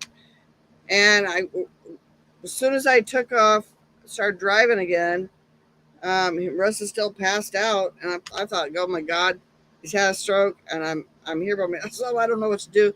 And so we're driving, and I get, I don't know, maybe a mile down the road, I guess. And all of a sudden his head pops up. And he said, "Where are we?" I said, "What do you mean, where are we? We're in the truck. We're driving away. What happened to you?" He says, "I don't know." He said, "I don't know." And this was after we were doing EVP session with that Helm guy in the cemetery. So Russ and I truly believe that spirit attached itself, jumped in, so to speak, and was trying to drive that car to get away from there because he's been stuck there, right? Well, then all of a sudden, when Russ woke up, we think he was yanked back to the cemetery because it was almost like he was spellbound there, like he was cursed to stay in that cemetery forever, eternally. And so I think it yanked him back like a rubber band, just went, pulled him right back, and Russ came back. That's what I believe. I have no reason to doubt that. And That- maybe with a little work, if you wanted to, you could probably go back and free him from that little curse. Mm-hmm. But you know, that's on you. Yeah, but isn't that freaky though? That I mean, Yeah. he was a bad guy. I don't care if he's stuck there. All the ones I care about is that the transition is the ones that, you know, little kids, and I do a lot of transitioning of children, and that's why I get so mad when people call them demons or Right. yeah. And so that was one of the weird, strange things that happened to us because Russ was fine. He was just fine. Matter of fact, we changed seats and he started driving again, and he was just fine. Never seen anything like that before. I mean, and I said, Russ, because Russ is intuitive too. So I said, will you stop glomming onto these spirits because they sure like you? I mean, he's had other weird things happen to him too that I've never had experience myself. I've never been through it myself except seeing it with my own eyes. Some of the things that guy's been through, I can't even tell you because it's probably gone. I mean, just weird stuff. I mean, it's all going to be in my book, so I'm not going to tell you all of it. But Right. there's more to that story that I just kind of gave you the short version. But yeah, very strange. Yeah. Very strange. It's kind of similar to what I did with Libby May. She had followed me a couple of times to my house, Mm-hmm. and she couldn't figure out how to get back to the cemetery. Oh, yeah. So we had to call her mother Yep. 2 or 3 times to come get her Yep. from our house. She finally learned that she could come to our house and go back to where she was supposed to go. But I did do an experiment and taught her something that she could do her on her own. Right. I said, let's do where you attach yourself to me, partial attachment. Right. So she attached to me to short. I said, we're going to go to your house.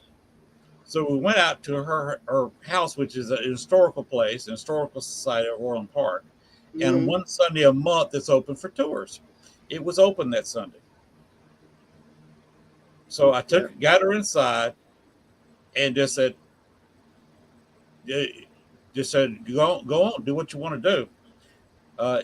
But trouble is, my sister and I thought we were dealing with one spirit.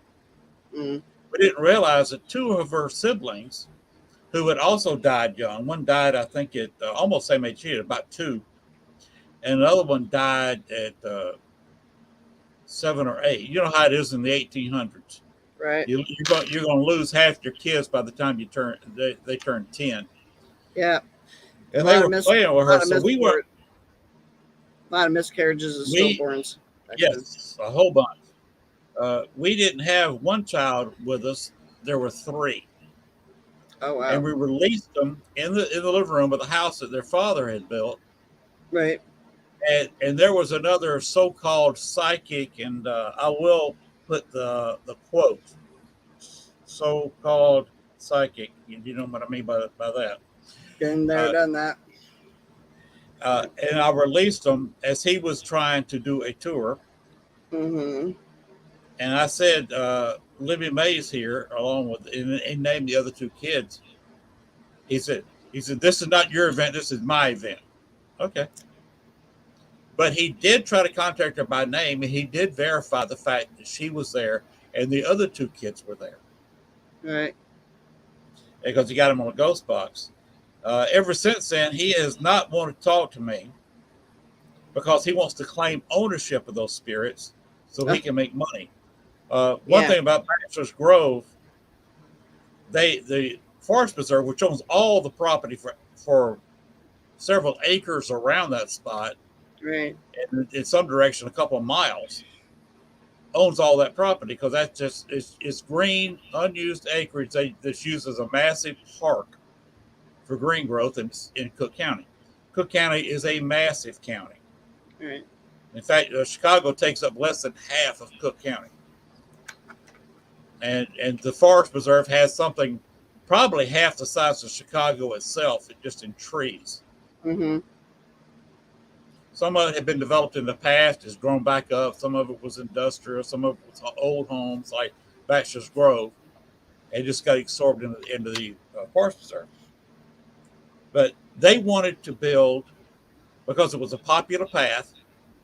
People who don't even know what the cemetery is, they know it's there, but they won't go by it because they're using the Forest Preserve as a park. They're walking the dogs, just jogging, whatever. Right. Using it like a city park. And the Forest Preserve thought about building some cabins across the path from the cemetery. And they don't allow people, you can't be in there from dusk to dawn. They were thinking about leasing these cabins out so you could actually spend the night there on the Forest Preserve, not too far from the highway, not too far from parking. Okay. You got to walk about a quarter mile to the parking area, which is nothing if you want to go camp out. No open flanks, there'll be no open campsite, but if you want to fire up a grill, go for it. Mm-hmm. So no uncontrolled fires, but you could have sat there and leased a cabin, and that's a great vacation. Yeah. You got acres and acres and acres of woodland that you can hike through. A little creek you can hear bubbling by there. I love it. And that sounds relaxing as heck. When I start describing, you start thinking about, wow, that'd be cool. Yeah, absolutely. But I love camping. You had 3 or 4 people in the Chicago area screaming to the high heavens at the Forest Preserve because they insisted on leasing the cabins themselves every weekend for the first 6 months to a year when they finished them. They just wanted to get the money up front, lease the cabins every weekend for at least 6 months, and have it in their own contract not to allow any other paranormal person or paranormal group to be allowed to lease those cabins. Oh man. And the forester said, "What are you talking about? You're not paying for these cabins. This is on Cook County. It's on public land. We can't lock up you leasing every weekend for months to lease it out to other people, because that's what they were going to do. Lease the cabins out to other people. They were going to show up there, do some paranormal stuff, maybe sleep in a cabin themselves and do paranormal all night long Damn. in the cemetery." And they had 3 or 4 people fussing about it so much. The Forest Preserve said, "F this, we're not building the cabins. Nobody's leasing anything." And then they start fighting over we shouldn't allow big tours into the cemetery. The cemetery is not owned by the Forest Preserve, but you have to go across Forest Preserve property to get there. Right. Surrounded by Forest Preserve property. Yeah. So that's all the authority they've got. Didn't there used to be a road that went right by the cemetery? That's what I've heard. Like there was okay. a road went across this other road or something, and it went right past the cemetery. The quarter mile I was talking about to the parking area it's a quarter mile long path that used to be the highway. Okay. At that time, back when the Model Ts and Model A's were popular. Mm-hmm. They moved the highway over 100 yards. Okay. At the cemetery, it's about 100, 110 yards away from where the highway used to be. And that is indeed the path you walk down to the cemetery, is the old highway. Right. Passed within a matter of feet of the gate. Hmm.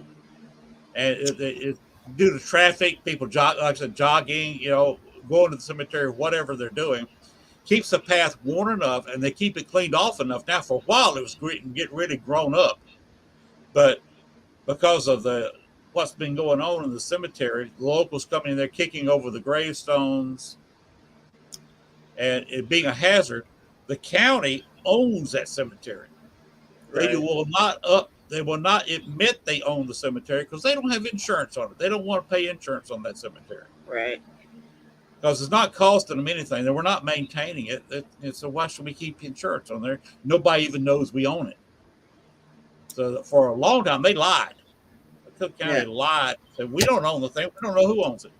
Until somebody dug up the will for the last owner, when she said upon her death, the cemetery will belong to Cook County. And they can't sell it because it's in the middle of the Forest Preserve, which is also owned by Cook County, but they can't sell that cemetery without selling access. Hmm. And they don't want to really admit publicly they own it. Right. And so it's a crazy situation. They got fussed at by different paranormal people trying to block other paranormal people from doing tours. And they said, okay, no more paid tours. Right. That's good. You can come in here and do a public tour if you're not charging people. But if we catch you there, bring a bus into the parking lot, which is a quarter mile away and across the highway from the path. If we catch you in here, we're going to tell you to leave. Right. And they have that kind of authority because again, you have to walk on their property to get to the where theoretically they have no authority in the cemetery. But you said you got to be out of here by dusk, right? And we're gonna write you all up, right? If you step foot out here. So unless you want to stay here until tomorrow, and we'll just stand here waiting in the morning, and we'll write everybody up there. So you got your choice: being rid up now or later, and just if everybody who paid you money wants to stand there all night in the cemetery. So it's crazy. Anybody doing tours, I just has to deny. I said, "Oh, these people aren't. I didn't take any money yet." Mm-hmm. Because paranormal people fighting. We had one guy.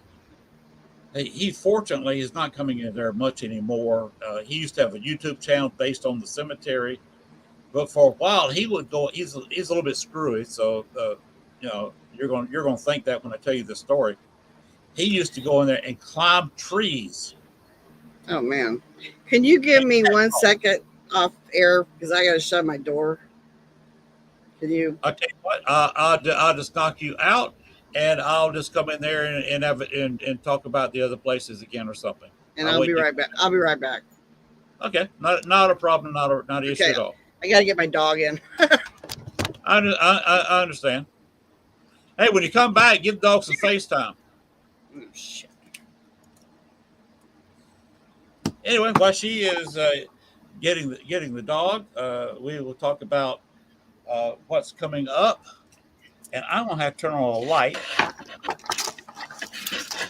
to read this. Good grief! What is got? Okay. All right, now turn on the light. Whoops! I could mute her mic so we don't hear her call her dog.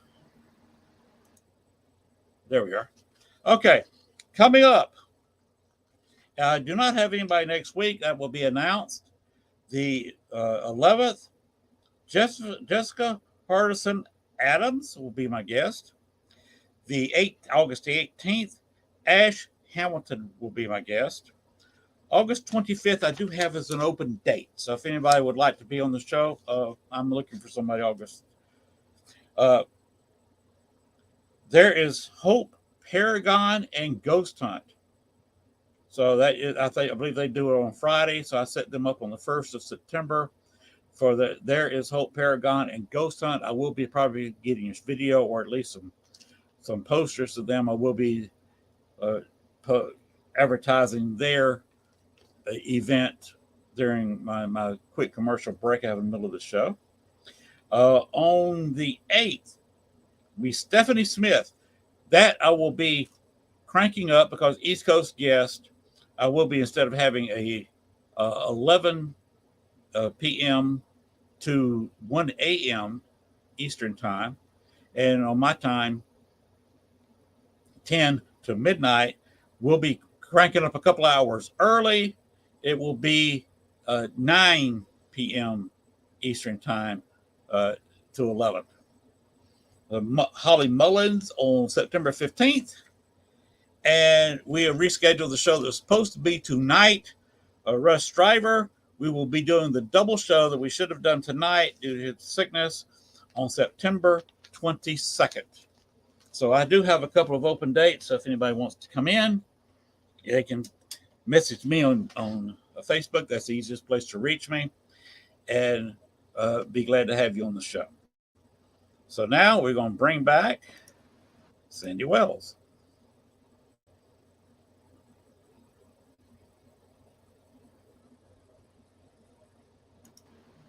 Oh, there I am. There we are. I said right there at the end, you took your headset off too quick. I was going to say, if you want to give your dog some FaceTime, I'm open for it. I don't know where he's at. I can't see him out there. It's dark. I have to wait till I get. So he'll scratch on the door if he wants in. So I just want to make sure my kitty cat didn't go outside. I don't know where he went. So he's probably back there sleeping with Dad. That happens. So one of the things that Russ and I always like doing is that's probably what you might mention, like these popular places that a lot of people go and stuff like that. Why we haven't been to them. The reason is because Russ and I like finding the unknown places that people have not been to, because that way we have the advantage of capturing the first evidence or whatever. And we look for these kind of places that may or may not be haunted, and we'll go in and investigate them. And if we don't get anything, we don't get anything. But if we do, then it gives us a chance to share with people that have never been there, or they might be interested in going to investigate it. So I don't go to many of the popular places just because, one, they charge too much money, and two, because why would I go to some place that's been investigated? It's like Waverly Hills. They have been investigated to death. Everybody knows it's haunted. Why would you want to go there and investigate if you already know it's haunted? I mean, I don't know. That's just my opinion. I don't know. Maybe. So. Well, they just want that experience that everybody else has had. Yeah, but can you imagine? Hills, can you imagine how many people have been there? I mean, geez, it's crazy. You know how much they charge, right? Mm-hmm. $1,000. I do. Look, I can't even buy a car right now. I need money to buy a car, and I can't do that. I ain't spending $1,000 to go investigate something that's been investigated God knows how many times. And nothing. Our only car is down. Mm, We don't have the money to fix it, so we've been without a ride here, living in the woods, yeah. and going to be this way because my wife started having some back issues Uh, at work and personal back in December, and she hasn't worked this year. wow. She got a paycheck the very first of the year, so according to most people that counts. You know, if it's when you receive the check, not when you do the work. But the Mm-hmm. work she did was back in December, between Christmas and New Year's, Oh wow. and that was the last time she worked. Uh, Come to find out, the pain was caused by a back issue, and she had to have 4, 5, and 6. Oh no, Damn. 3, 4, and 5, or about. Anyway, she had 3 vertebrae fused in her lower back. She was a former power lifter, so they did not have to put an iron bar or even any screws in it. Right. So she's recovering from that, and we're dealing with Social Security trying to get her, a little bit of money. Yeah. And until we get that, and they called her a couple of days ago. She's got her caseworker now, so it's That's working. good. That's But she good. said it could be December before uh, she gets any money. Wow. I think she was admitting that she's pretty well going to be approved, but it may be December. It could be as late as December. It could be earlier. We could get money in September. We don't know. So are you But talking about disability? yes, Okay. because she Russ, is thoroughly unable to work.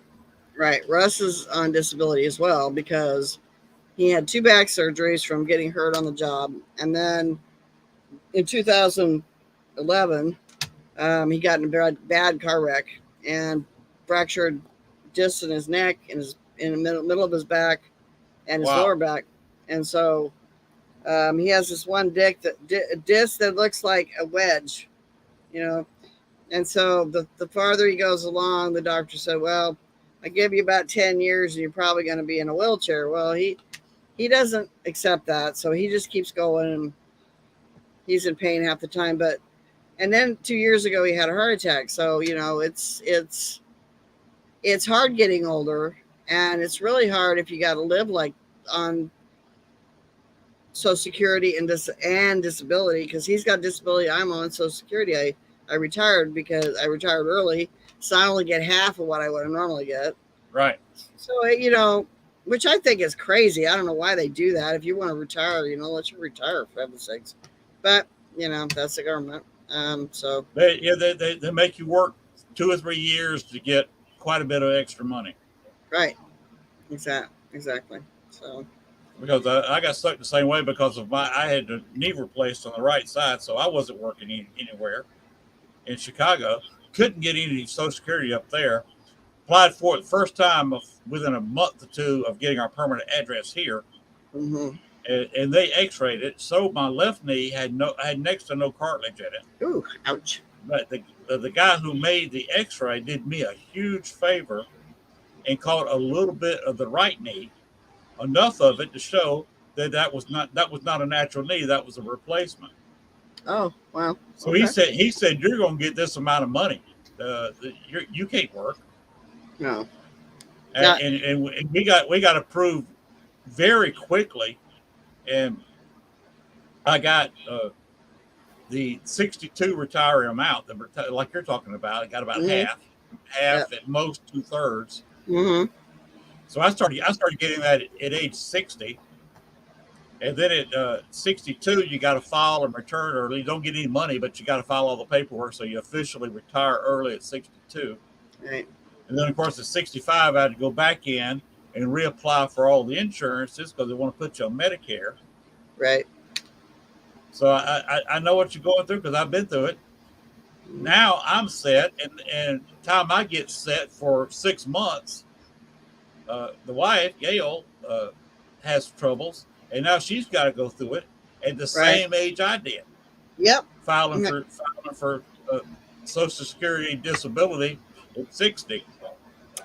What I always tell people is enjoy your youth, because when you get older, it's not that we as paranormal investigators want to give up doing what we enjoy, but the problem is other things come up, like what we're talking about, finance, financial situations that you cannot do anything about. It's just there. Yeah. And so, I mean, Russ and I, once we start doing our traveling, our filming will probably change. It'll be more going in and doing interviews with people about their haunted locations, or going to paracons and sharing what they're like with people, that kind of thing, instead of actually doing the investigations, because Russ is not going to be able to. I mean, and I probably won't either. So we're getting to that point. I mean, probably another 5 years maybe, and we'll probably be retiring.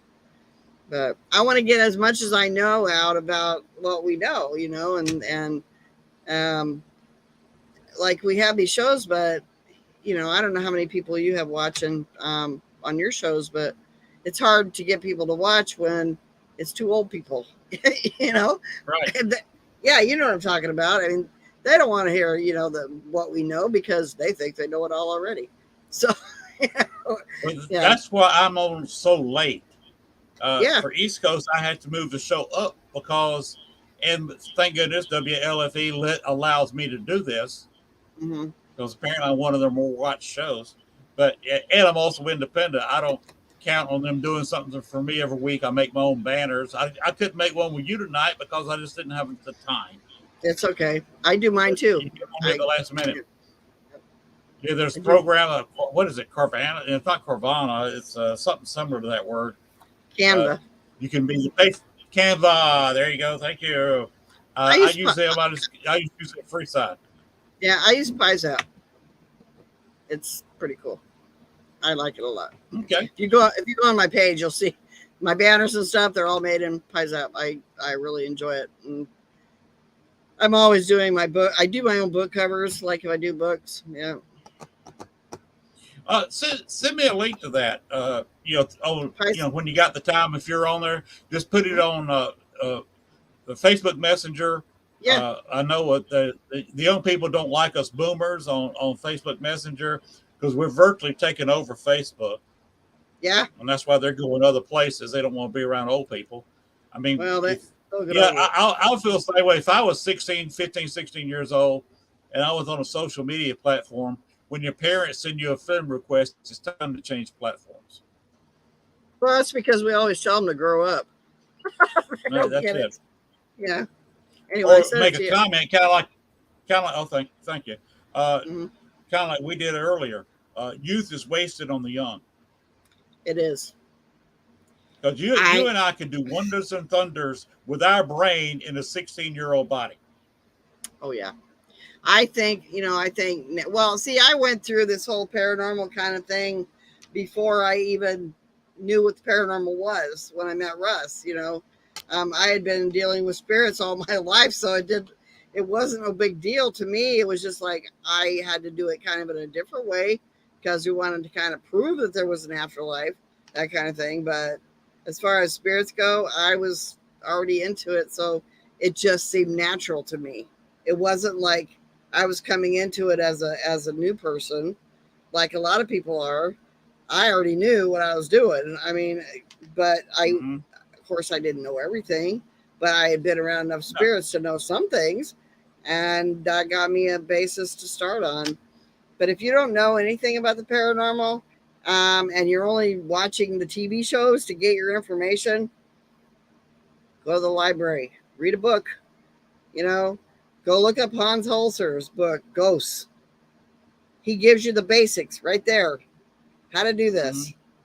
And then now his daughter, I think, is doing something. I just read about her. I can't remember her name, but her last name is Holzer, and she's carrying on her father's work. So, now I don't know what a lot of people think about the Warrens' work. I respect the work that they did while they were here. I respect, what their family is still continuing to try to do. But I'm not a big demon kind of person. I don't know. I'm not religious, organized religious. I am I have my faith and I'm spiritual, and I believe in God very much so. He's with me all the time and I know that. But as far as religion goes, I don't get it. Um, I was religious when I was a kid because my parents were very religious, and we went to Baptist church. I was a Lutheran. I mean, went to several different kinds of churches, but they none of them made any sense to me because they were making out like God was this horrible being that would punish you if you did something wrong, and that's not the God I know. The God I know is loving and cares about his children and helps us when he can, but most of the time he wants us to do things on our own. That's why we're here, to learn. So Mm-hmm. Well, being old, uh, I they have a public pool here uh, in Star City, and mm-hmm. they have the classes in there so older people can go in there and do exercise. Right. Apparently, trying to do aerobics in water Mm-hmm. actually is good for you. And Right. the women have 2 classes 3 times a week. The men had one class 2 times a week because there was Mm-hmm. only 3 or 4 of us going. My wife has since started joining the men's class because there's no need of us going to 2 different classes and having to Right. drive Right.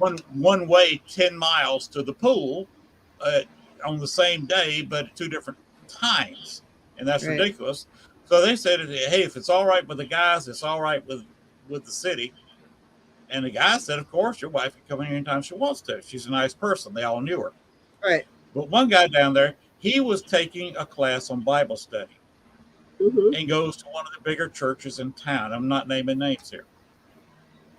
He said he is seriously wondering about his church because during the sermon, the preacher had locally got completely away from teaching about Jesus Christ and would only talk about how great a man Donald J. Trump is Mm. Okay. in church, talking about. I don't care how you. I'm not going to ask you how you feel about Trump. I'm not going to express my opinions. But when a preacher spends his time talking about a human being who has rarely gone to church and only worships money and power in his sermon, and that's about all he talks about, instead of talking about a loving God and his son Jesus Christ who died on the cross for Right. everybody. Why aren't you talking about those two along with the Holy Ghost, all 3 of them, instead of a flawed human being? Right. And he said he's having some real issues with his church. And this is a deeply, deeply religious man here telling me that's never been to his church and never will. Mm-hmm. Because everybody knows I'm a ghost hunter because I did something stupid. We barely got settled down to the house, and I had an opportunity to go do a paranormal investigation in the county courthouse. We are Star City's county seat, and Mm-hmm. investigated that and had about 15 people from the city in there. Oh. And that was over 6 years ago, and everybody still talks about it. And Yeah. everybody said, "Well, oh, that's the guy that investigated the courthouse a few years ago." Yeah. So I'm not welcome in churches here So because they say I talk to demons. you know what though, I have known some preachers who are actually investigators, and what they look at is that we're trying to help these spirits cross into heaven and keep them out of hell. But you don't want me to get into that subject because I'll make everybody mad at me. I'm not kidding, because from what I've learned from school, everything you want to know about the paranormal, anything you want to know about the metaphysical, spirituality, blah blah blah, Mm-hmm. I'm learning it. And it's made a big difference in my life to understand. And I'm not scientific by any means. I mean, I like watching scientific stuff. But as far as we're concerned as investigators, we are not scientists. We never will be. The way scientists would do what we do is it would have to be a repeated thing over and over and over with the same results and all that stuff. That's why what kills me is I see people saying, they're doing a scientific approach to the paranormal. No, you're not. You're doing a technological approach by using the equipment you use. That's it. And if I was going to do a scientific approach and say Bachelor's Grove, yes, that would mean that every time I walk in Bachelor's Grove, I could say hello, Libby, and she would answer me. Exactly. Every time. Everything would be the same. That never happened. Right. Sometimes she was there. Sometimes she was not. Sometimes she had the energy to talk. Sometimes she didn't. Mm-hmm. You can't use. I went to college and got my degrees in human resources management. Okay. And that has helped me in the paranormal a lot.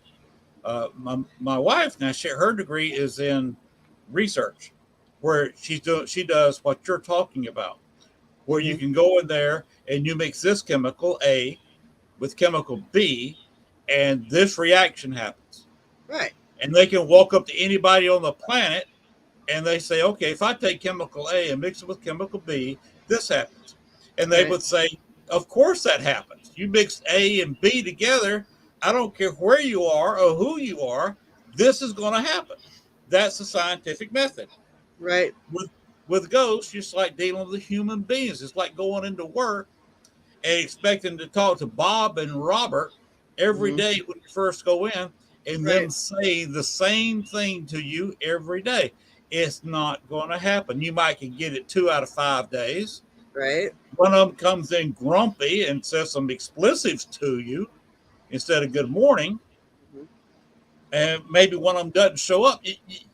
It's unpredictable. You don't know what you're going to get with human beings. You don't know what you're going to get with spirits. That's why I say there's so many paranormal variables to investigating, to hauntings. And unless you're willing to do some experiments that we do in the paranormal to get a reaction, then you are not doing anything for yourself. You like for instance, I'm not going to go into detail, but I want to do an investigation where I sit down, because I communicate with spirits anyway. So I want to sit down on the floor. I want to have cameras all around me. I want to have certain things, certain objects that they can move or reacts to their being there or whatever. But I want to do a meditation where I'm communicating with them through the meditation. And see if I can get reactions from that on the equipment or whatever. You said you know Greg Cross, right? No, I don't know him. He's a friend of Rob's, a friend of Dale Kazmarik's. What he does is something like you're talking about. Yeah. Except he goes a step further. He'll go in there and go into a meditation wearing a blindfold. Yeah, takes away one I've of his seen 5 that. senses and tries to concentrate and gets a little bit more communication that way. By the way, we're past midnight my time, so that means I've got to run this. I got to run this little video. I made it from Fangora, so go for it. Might want to hold the headsets away from your ears.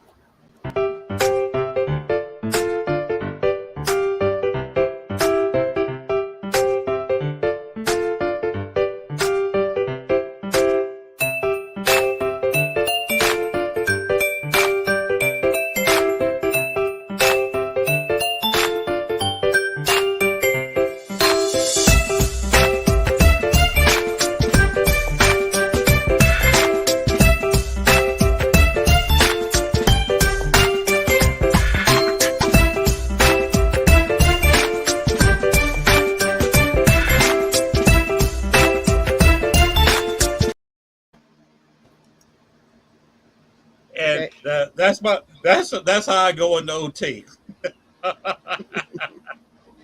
Um, It's silly, it's corny, but it's fun and gets a little break away from the serious stuff.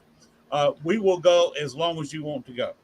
Uh, I do not. WLFE has told me that they don't have another show coming up. Remember, they're New York State based, so right. it's past 1 o'clock a.m. over there. They Oh, don't okay. have Yeah. any show after mine.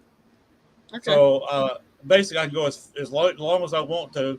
Uh, Okay. I've only got a 2 hour spot, but they said there's not a show on after yours. If I had a show after mine, they'd put up with 5 minutes, and then I'd have to go. Yeah. Yeah. Well, you But know, I'm I'm about. I'm on there. I'm gonna get too tired here pretty soon. Plus, I still gotta find my dog. I don't know where he's at. So, um, I'll tell you what, though. You know, I told you we have our own show. It's called The Grave Report. And what I want to do is put together a paranormal roundtable. I want to invite people to be on it. Dan is going to be on it. I have the list of people, but I'm still missing one person, and I want to invite you to be on it. I would be honored. Yeah, because I think that we I need would a variety I of would be honored. people from different locations. I've got a lady by the name of Mary Bethune coming on. She's the team that we're working with on Saturday to go back to the bridge. Very, very wonderful long-term investigator. That's what I'm looking for is long-term investigators because Dan's been in it a long time. You've been in it a long time. Mary's been in it a long time. And I think there's one other person. Who was it? My brain's not working right now, but yeah. But it'll be me and Russ and you people, you guys. And what we'll do is bring you all on. I can have up to on my show. I can have up to I think 6 people or something. Maybe it's 10 people. I don't know, but we'll be 10. all Yeah. It's StreamYard, right? yeah. It's 10. You can have It's 10 10. people. Okay. In All right. Windows. Look like the Brady Bunch, but you can have 10 people. Well, that's okay because whatever you can always switch the Right, views. like I do just by clicking on the little logo on your picture down here. Right. I can throw you or throw me out, and you're on full screen now. I hate that. And just click it again, and I'm back here. Right. Well, somebody goes into a long story. What I do is click you back in where you're on full screen. Because Right. there's no need me standing here going, oh, okay. Allows me to get a sleepy out of my eye or scratch Right. my nose or something. I could talk all night, but I got to get up early in the morning. So I'm from Georgia, so I can talk all night. As far as I'm concerned, I can sit on a show and talk all day till tomorrow. well, the thing is, when you have a show, you have a show, we have a show, I can talk forever. But you got to, most of the guests that I have, they're kind of expecting to be on for an hour, maybe a little over, and then they're like, Right. But preferably, when you're talking about the paranormal, if you have somebody that's been on that knows what they're doing, they've been through a lot of different investigations, that kind of thing. It's nice to be able to talk for a couple hours because Yes, there's so much you can talk about. Mm-hmm. That's why I enjoy it. I have a good time with the show. You notice I'm not really shy. I can look at myself, look into the camera, look at you, pay attention to what you're saying and doing. Mm-hmm. And I love it. I have I didn't know when I did my first show how it would go. Right. I did Dale Kazmarek was my first show. Of course, working with him was easy. Mm-hmm. An old friend. We've investigated together. That's why I scheduled him for the first show. But I have since found out that you got little butterflies at the start.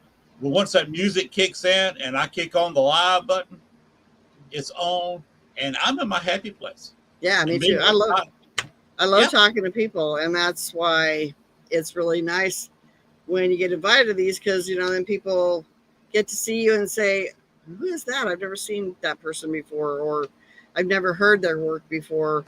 And it's nice to give that person that opportunity because there's a lot of really famous people out there that we've investigated too. Not investigated, but actually had on our show because we've had several shows over the years, and I tell you, we've had some pretty well-known people, but honestly, I'd rather have the people that people really don't know, because how are we ever going to learn about each other and work with each other unless we're willing Exactly. to listen, you know? So, Exactly. Now, you were talking about that big meetup that you honored me by inviting me to. yes. Send me when you get ready to do that, send me the details on Facebook Messenger. But what I'm going to do actually is I need to invite you guys all to be in Messenger group thing conversation so we Exactly. can figure out a day and a date. You know, the days are easy. The dates, you know, everybody's got different work schedules and all that stuff. So it has to be when everybody can be there, you know. And Right. it doesn't matter what day it is to be, because it's my show. I can put it on whatever day I want it to, you know. So, but I want this. I mean, I actually started arranging a paranormal summit probably, I don't know, 7 or 8 years ago. And I stopped doing it. You want to know why I stopped? I changed my mind about doing it, because there was so What's many. that? I contacted people and they said, oh, sure, you know, blah, blah. All they wanted was what popularity it would give them about talking about the paranormal or whatever. People would see them, how exciting that was going to be, blah, blah. And I said, you know what, guys? I wrote them all. And I said, I'm done. I'm not doing this. You guys are only about what it is you want out of the paranormal, instead of what it is we need to do to discover more about the afterlife. Isn't that why we got it in the first place? You know, our curiosity peaked and we said, okay, I want to go hunt. I want to go seek out these spirits and see what we can discover from them, what we can learn from them about the afterlife. We already know they're there, obviously, but you know, what are we going to learn from them? And that's Well, there's two things just for sure. There are they are out there, as you say. yes, Number two fact that we can't argue with is that sooner or later we'll be there. yes. And I'm on haunt people. I already Oh yeah. decided that. I have some people I Oh want yeah. to haunt. Not really haunt. I just want to go and say, hi, I'm here. It's real. You know, I love Yeah, I love I think arguing with we'll all have our skeptics. So, list. Oh yeah. yeah, Oh, I love a skeptic on a tour. The one about the museum. yeah, I got so much evidence on that when I had the pub surrounded by public people, that a skeptic went downstairs and told the people who was running the tour. He said, "I walked in this door a skeptic, but I'm walking out a believer, because that guy you had upstairs." He said he was just on the tour, just like everybody else. Yeah, but he did stuff. He said, "Yeah, he is an investigator. He bought the ticket." right. And they said he changed my mind about the whole thing, Yeah, because yeah, well, I had one guy. The tour handed him a K2 meter, right. and of course, amateur. He didn't know how to use it. He was holding it in front of him. We got on a car elevator. It was an old brewery. He was holding it right in front of him, and as long as he held it still in this one place, it lit up. And I Mm, mean, all but maybe it would go from having two lights up to full lights for a few seconds, and usually go back to, what is it, four? I forget how many lights are on a K2 meter, right. 5 or 6. But it would light all but the top one, and would kind of go flip back and forth. Mm-hmm. But it was constantly doing that. It wouldn't go off until he moved. He would move over a few feet and stop, and you go back to because there's kind of crowded. There was only enough places for everybody to stand and all the stuff they had stored there. Right. And I got on Echovox, and I was talking to Spirit. The interaction. I'm not going to go into too long of a story. We were in there for over an hour, and we had activity most of the hour. Right. But on this one, he kept complaining about the K2. He said, "This has got to be a trick." He said, "I bet it's your cell phone." I said, "My cell phone's turned off. That's for calling a cab so I can go back to my hotel when this is over." Right. He turned it, put it to my cell phone, nothing. Put it on me, nothing. Run up and down my body, nothing. Mm-hmm. Stood there in front of me, between us, nothing. Stepped back by his fiance, lit right back up almost full. Right. So I said, "Okay, let's figure this out." And I said, "Spirits, who Who is standing? His name was Kevin. Who is standing in front of Kevin, making his K2 meter light up? And we had a name, I believe it was Ed, come several times. If it said something that they didn't know. So Right. everybody was familiar with that name. And a female voice come on and said, Ed is. I said, wow, okay. I said, Ed, are you standing in front of Kevin making his K2 meter go off? Right. Ed said, yes. Yeah. Kevin had the only door behind it. It was a big sliding doors to let the car in and out, but also had a door, if human being enter and exit without having to open big doors. He started going out that door. Then he realized his fiance wasn't following him. And the fact that he had a huge room that they rented out for weddings or receptions, whatever. Right. No lights were on. He did not have a flashlight.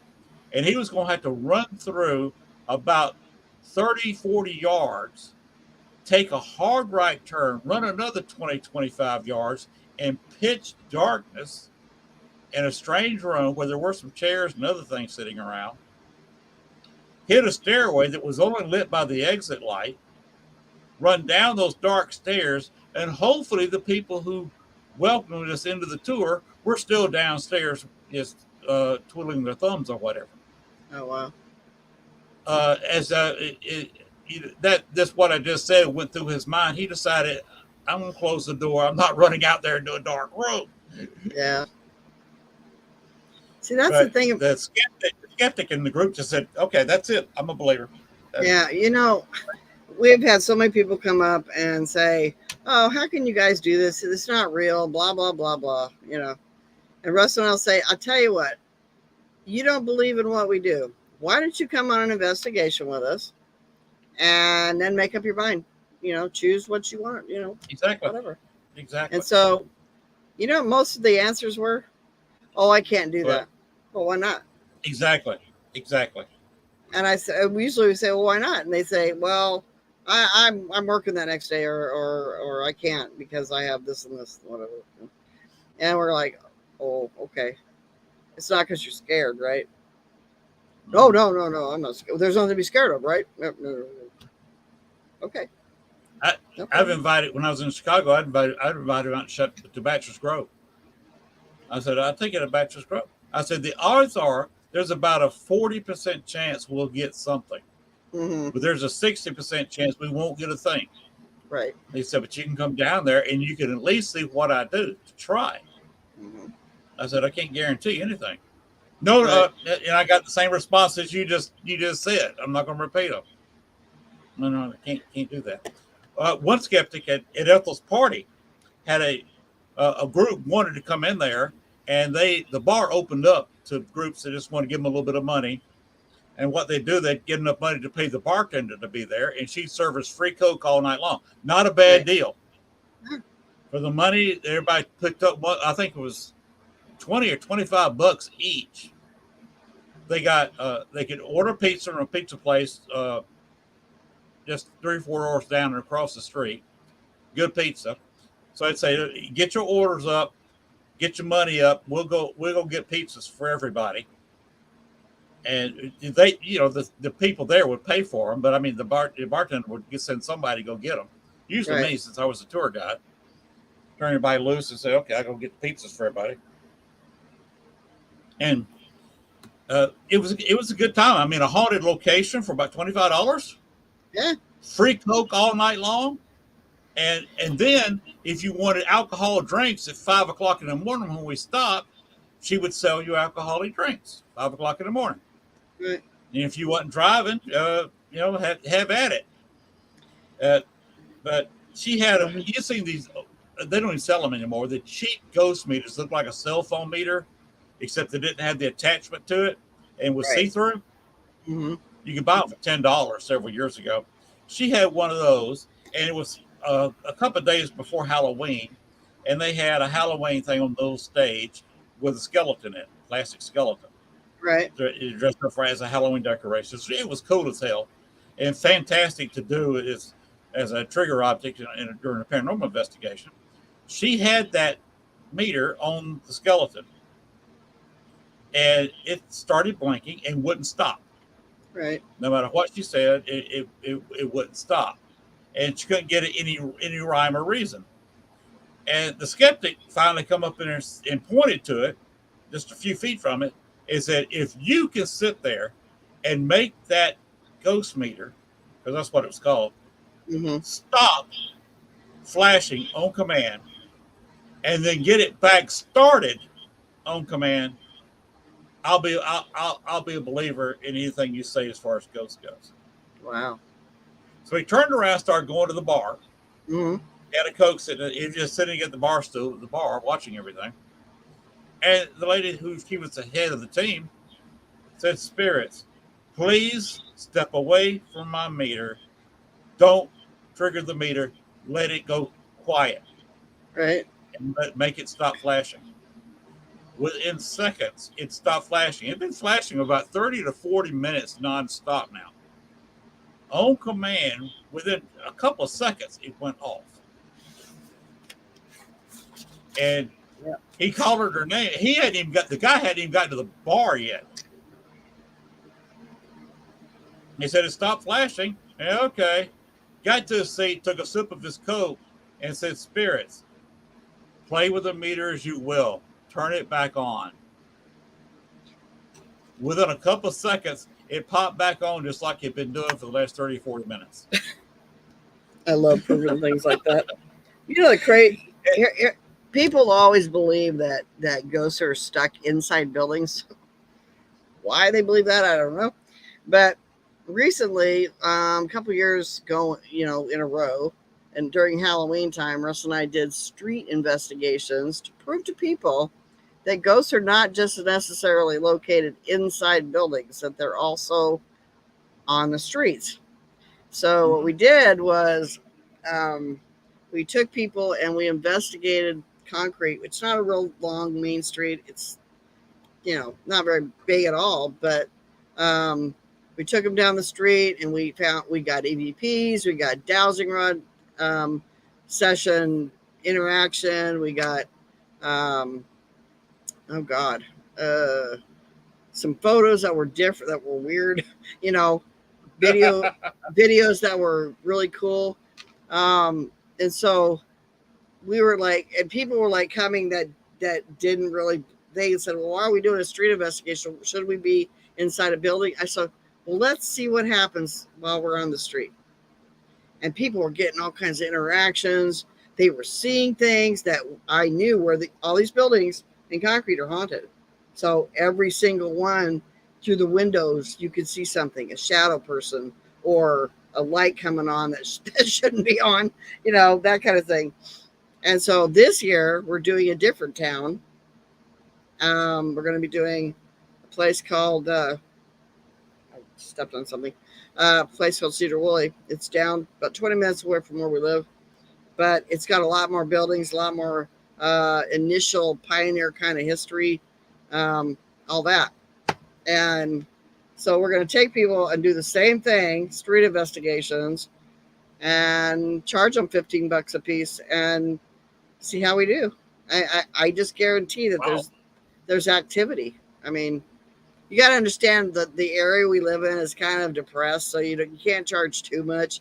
You can't even charge like $30, But if a family like I told people, nobody under the age of 16, because then you start getting into complicated attachment, maybe, kind of thing, and wouldn't know how to deal with it. So, yeah, I'm going to bless people before they get started. I don't want no getting a phone call saying, "Hey, I got an attachment from that investigation." Well, that happens. What are you going to do? But, let me come over or whatever, and I will cleanse your house and cleanse you, and it'll be fine. But, yeah. The street investigation, I have heard for years people saying, "Oh, this place is haunted and that place is haunted," but they never talk about the streets. They never talk about how much interaction you get with spirits just by walking down the street. They just don't realize it. I tell you one place in Chicago that would you could prove your statement. Mm-hmm. Uh, you know a little bit about the history of Chicago, right? Yeah, a little bit. Okay. Look up, if you don't know, look up the Eastland. The what? Eastland. Eastland. Okay. Is the SS Eastland. It's a ship. Okay. It's spelled just like it says, East and Land. Right. Eastland. I love doing ships. Love doing ships. A couple of years after the Titanic, they in the Titanic inadvertently kind of caused the Eastland disaster Mm-hmm. because they got really tough, really fast on having enough rowboats for everybody.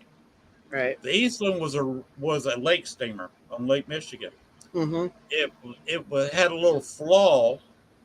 Everybody, the Navy got it later, and they said it handled fine. And it was a nice handling ship, but was built about the beam about 3 feet too narrow for its length. Okay. There's 2 or 3 ships built like that. In the ocean, they would have probably gone over real quick. They were to be seen on Lake Michigan, and only during kind of fairer weather.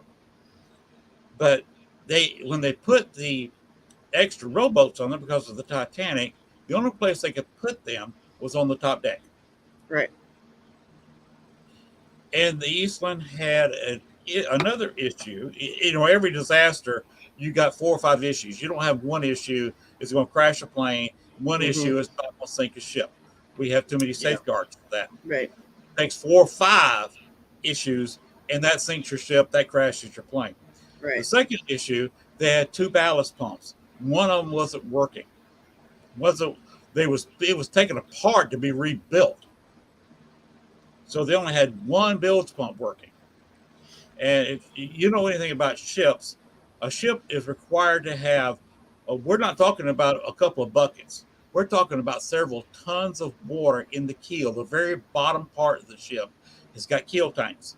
Right.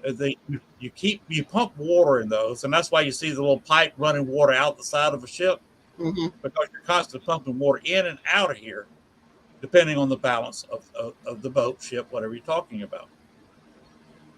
And to make it, they had notoriously had pumped water out of the bilge tanks to put more people on the Eastland. So they followed the same procedure here. They pump water out of the bilge tanks so they could way, way, way overload the ship. So they overloaded it. Issue 1. They emptied the bilge tank, so supposedly it would sink down as long as most people stayed on the bottom deck. It would be fine. It would hold it upright. The problem was they were still at the dock. They were still trying to load up. They were just about finished loading up, and everybody was on one side of the boat, and she started leaning. So they got everybody to switch sides of the boat. They got it straightened out, but then it started leaning again because people are going to move around on your boat. Right. It leaned so far that they could not get to the other side because all of a sudden you're trying to walk up a bare wall, and human beings aren't designed to walk up a bare wall. Like this. Yeah. It had a list on it and could not recover from the list. It went over. Oh, wow. The number of people killed was right at eerily like the Titanic. Oh, as man. far as number of people got killed. But this time was more tragic because in the Titanic, about 85 to 90%, some people say almost 95% of the people killed were crew, not passengers. Most of the passengers got off the Titanic. On the Eastland, you only had a crew of 10 or 15 on the ship. Okay. So by far, it was passengers. Men, women, a whole bunch of children. I think it was 5 families got totally wiped out. Wow. They had to find out who it was and wait till cousins, aunts, uncles, whoever would contact them to come pick up the bodies and bury them in cemeteries because there was nobody left in the family. It totally wiped out the whole family. It was a tour from Western Electric that had rented 2 or 3 ships to go across the lake for a picnic. Mm. So they were all dressed in their fancy clothes. So you know, in the 19 teens, women Right. had on big bell dresses. The They men were had heavy nice. too. Oh yeah, and when they got wet, they went right to the bottom. The Yep. water was only about 20 some odd feet deep. But when you weight it down like that, you go straight to the bottom. And unless you're extremely good, extremely strong swimmer, you are not going to make it back to the surface. That's like military guys in World War II when they were landing on the beaches. Those Mhm. guys would come off those, what do they call them? The landing Troop, craft, yeah. yeah, troop carriers, whatever. Yeah. Yeah. And they would step The, off there if the water was too deep because they had so much equipment on them. They would sink. we lost during Normandy invasion. We lost hundreds of people on that Right. total landing. Yep. To that exact thing. And that's what Yep. happened here in the Eastland. This was in the Chicago River. They were not even the dock. They hadn't even left the dock. They were still right there on the dock. Man. Hadn't even gotten into Lake Michigan. Not even close to Lake Michigan. They were in the center of downtown Chicago. That's what happened. That's the thing. The Titanic happened out 3/4 of the trip to 2/3, whatever, between London and New York. Mm. This disaster happened in the center of downtown Chicago. Crazy, huh? And you can go there to this day and you can feel the heaviness. Yeah. And over the traffic noise, it's best to go down there on Saturday or Sunday morning.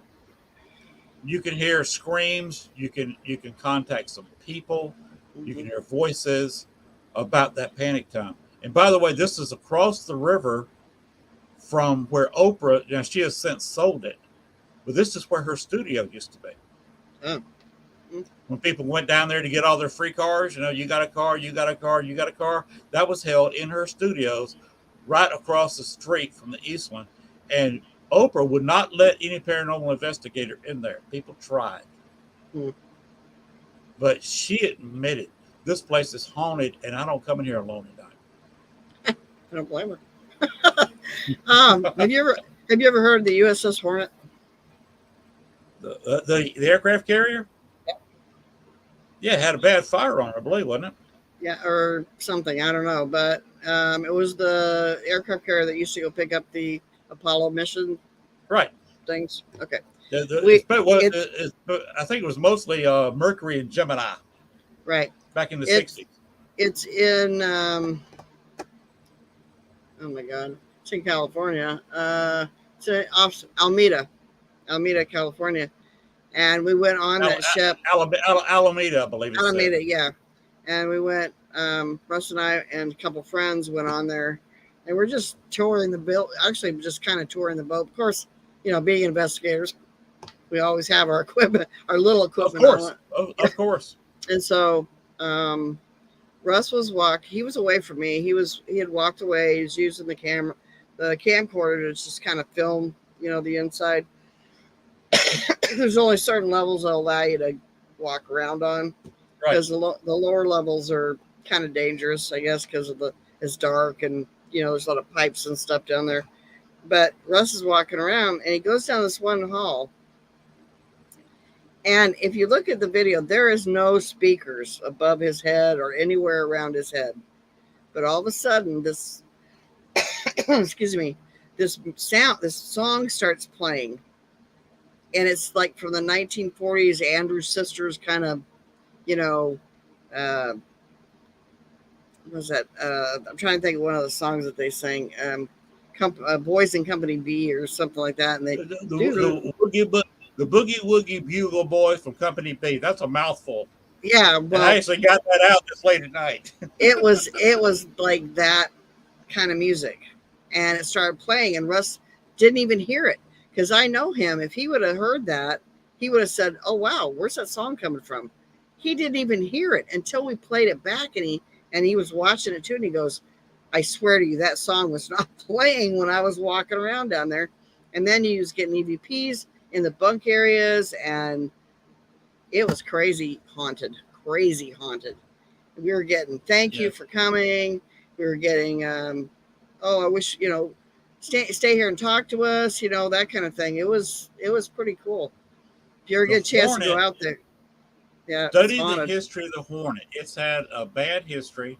It's Yes. a tough old bird of a carrier. Hmm. You've had a lot of deaths on board for a lot of different reasons. So I have no doubt that what you're saying is absolutely true. That Yeah. is, it's like the Eastland. There's just too many deaths there to occur not to be active.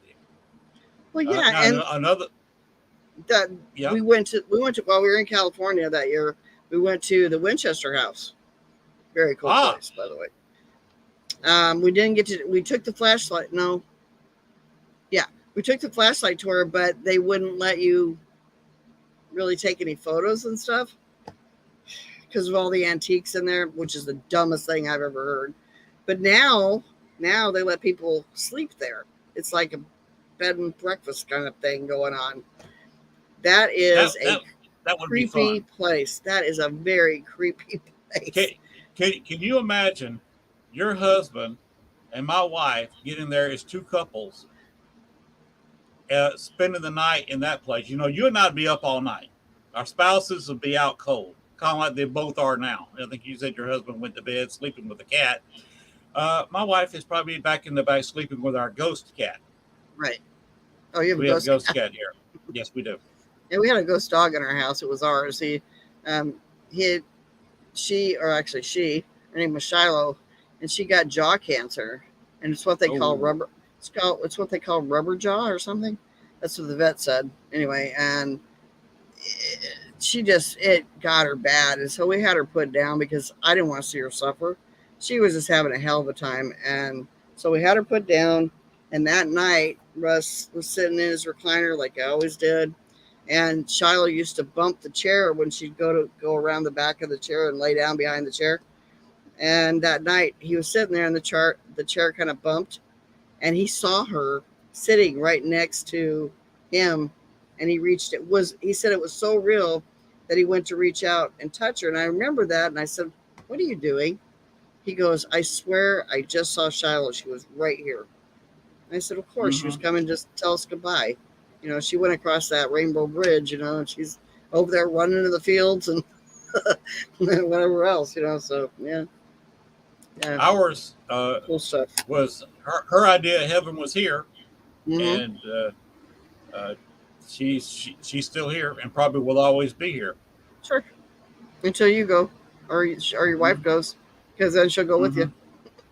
you. Yeah, yeah. Yeah, I love it. I but love animal the wife spirits. and I, the wife and I are planning on. We have no kids. We never had kids. Uh, she was my All right. second marriage. She was 39. She got married, and she said she'd never have a kid after 40, and there was Mm-hmm. no way we could conceive a child in time for her not to hit 40. Right. And I lived a hard life, or a fun life, depending on how you look at it. Uh, and I'd had a vasectomy for years, so I was a perfect guy for her. If she didn't want to have kids, marry a guy with Right. a vasectomy. It's kind of hard. And so we never had kids and grandkids. So we don't even have anybody to leave this house to. Right. So I'm not sure what we're going to do with that. We're going to figure something. Hopefully we got 20, 25 more years in each one of us, and we'll table that discussion for when the first one's already gone and the second one's Yeah. sitting there. Okay, who am I going to leave the house to? I guess that person will figure it out. Yeah. I don't. But I know that's me. I have really nothing to leave my. I have 3 granddaughters, and I have a daughter. uh, And Russ has got a daughter, and he's got 2 grandchildren from her.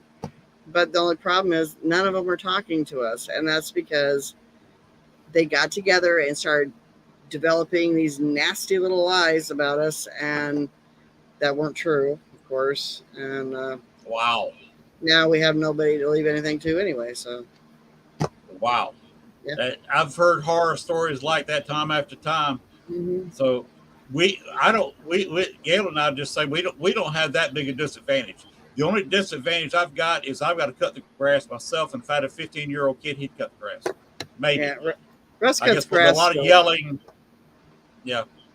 But anyway, we're probably going to be both cremated and probably dumped on the grounds here because we like it here. We want to stay here. So Have that's you ever probably heard what we're of? going to end up doing. Have you ever heard of natural burials? Yes, I have. That's a possibility too. Hmm. But I just don't know how much money we're going to have now. If naturals were cheaper for people to do, It's kind of than, kind of like a cremation. Yeah, it's cheaper than than having me getting buried.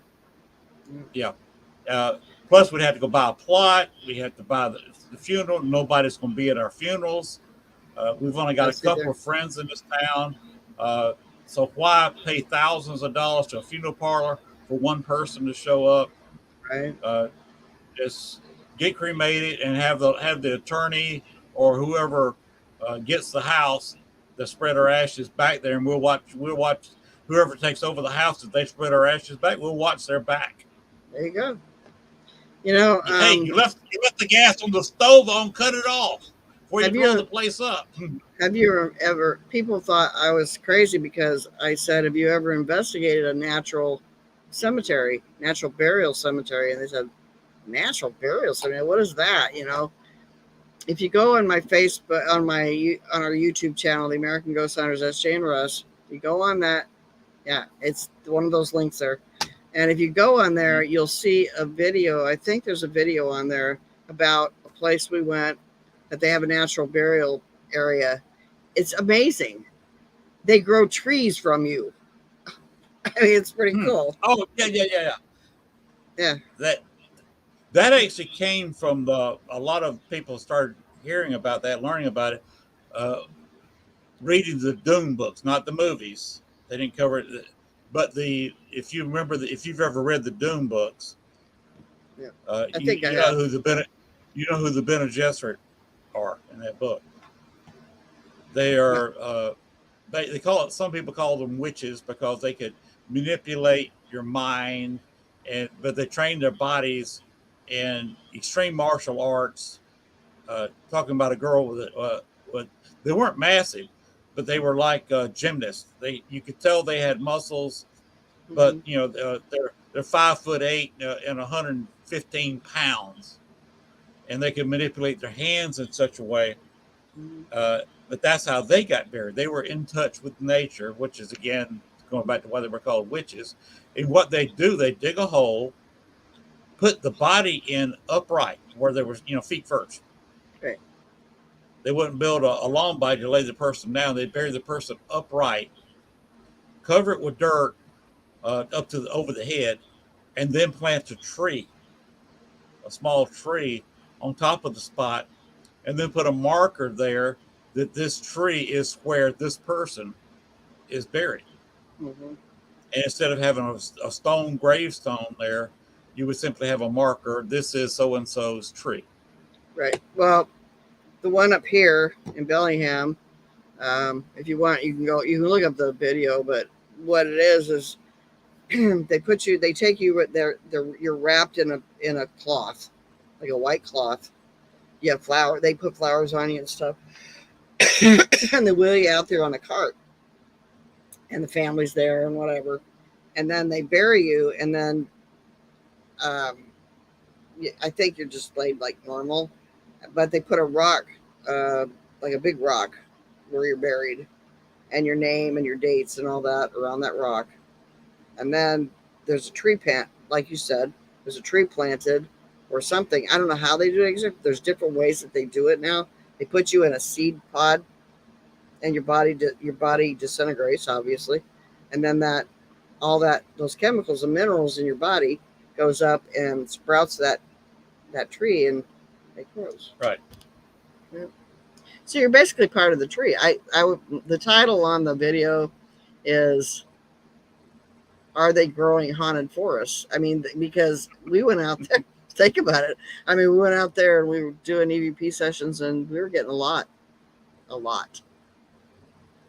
And we asked them if they're happy. Oh, absolutely, kind of thing. And yeah, it was great. Mm-hmm. So, what are you gonna do? Yeah. So Haunted anyway, forest. yeah, So why not? I don't know what's going to become of it. Uh, we're out here. Whoever takes care of us, we'll probably be here forever, and that suits me. This is an Me too. interesting area. I've got Cane Creek is a long creek coming from up there past Pine Bluff up toward Little Rock. It's a long creek. It's where it starts. And it ends here, about 2 miles. Let's see. Put my hand up there that way. Okay. And it flows into what they did, they diked up a low area and where the creek was flowing and met the bayou, the Bartholomew Bayou. So they diked up the low spot, and of course the area flooded into a fishing lake that they've got. It's the Cane Creek State Park, and you can go down there. They've got several docks. They got boats you can rent, so you can go paddling around out there. They don't allow you to have anything larger than a 35 horse motor on your boat if you put your own boat in, and you can go down to the mouth of the Cane Creek where it flows into the lake. You can go to the mouth of where the Bartholomew flows into the lake, and to its exit where it flows. Everything flows into the bayou, keeps it from flooding the dikes. Right.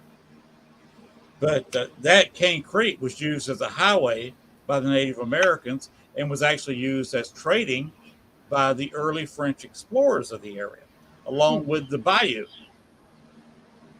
And there were steamships, small ones, not great big tour thing like they've got now, like on the Mississippi. Smaller ones, because you are talking about a bayou. The smaller steamships sailed up and down it until about 1913.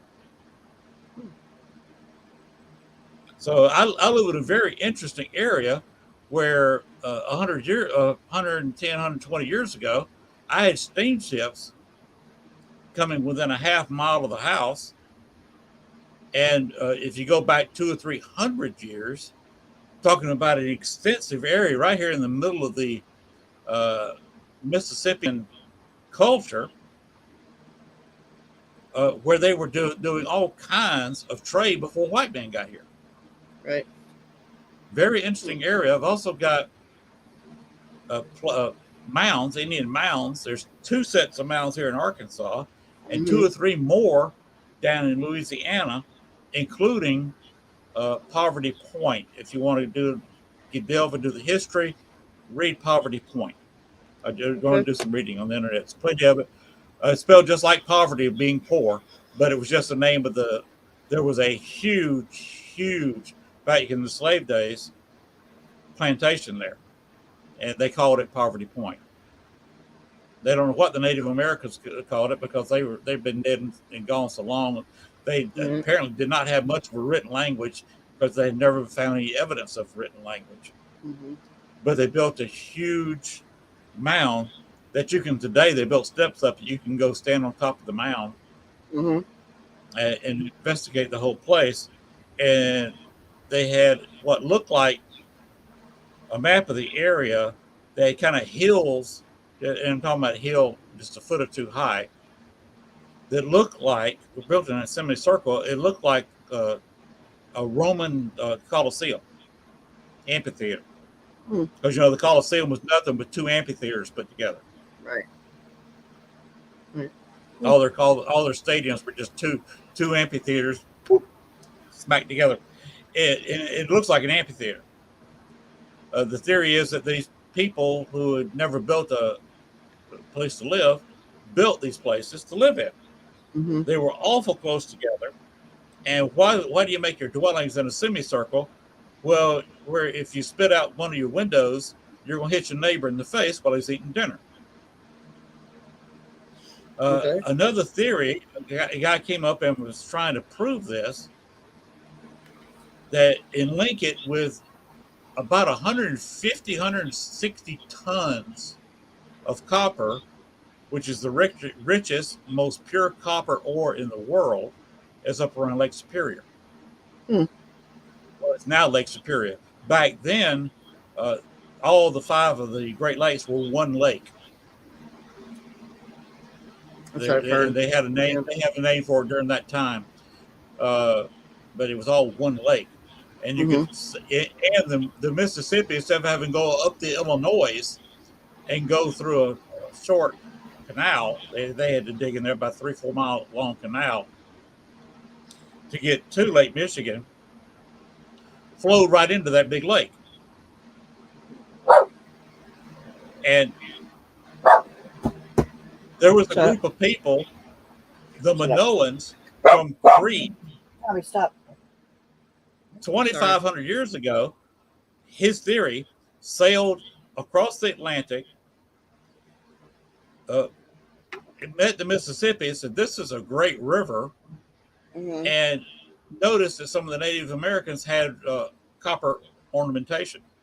They said, "Where did you get this copper?" So they told them the tribe up north. So they're the ones that taught the Egyptians how to sail up and down the Nile. And you wonder, how do you take a small sailing ship and sail against the current when you have due to our seasons, winds blow in different directions. If you catch the season right, you can sail up the Mississippi against the current, and you can sail down the Nile, because remember the Nile is one of the few rivers in the world that flows north. Mm-hmm. And they'd figured that out. They sailed to that big lake, testing a few areas, and found this ultra pure copper ore loaded into barges. And when, of course, the winds died down, they'd float it down the Mississippi to Poverty Point. They had a slope dug there that's still there. You can see it for trade. Sorry. And unload their copper ore there and smelt it in smelters. Those builders were not homes, they were smelting ovens.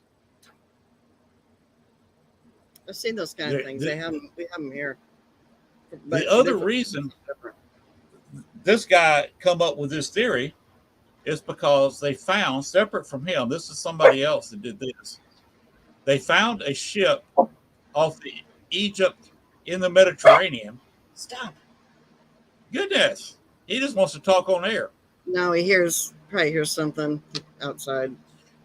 Okay, Quiet. but they found a sunken ship from over 2,000 years ago that was loaded with copper and tin.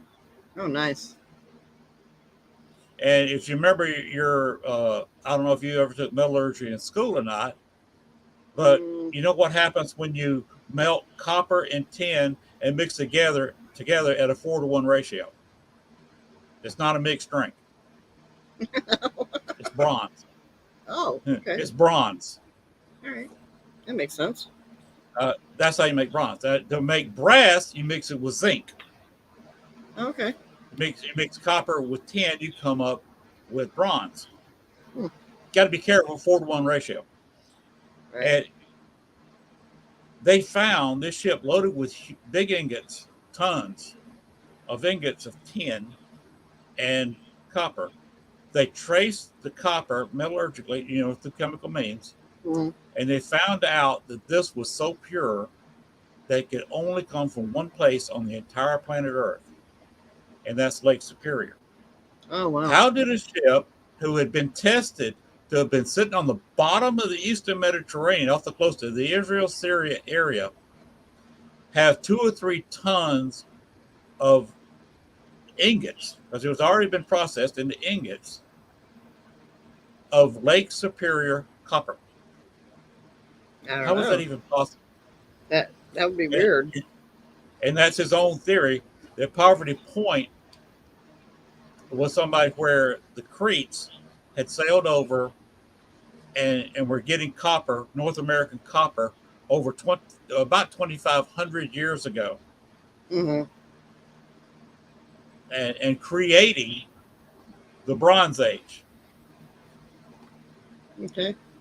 The Bronze Age ended when a volcano on Santorini blew up.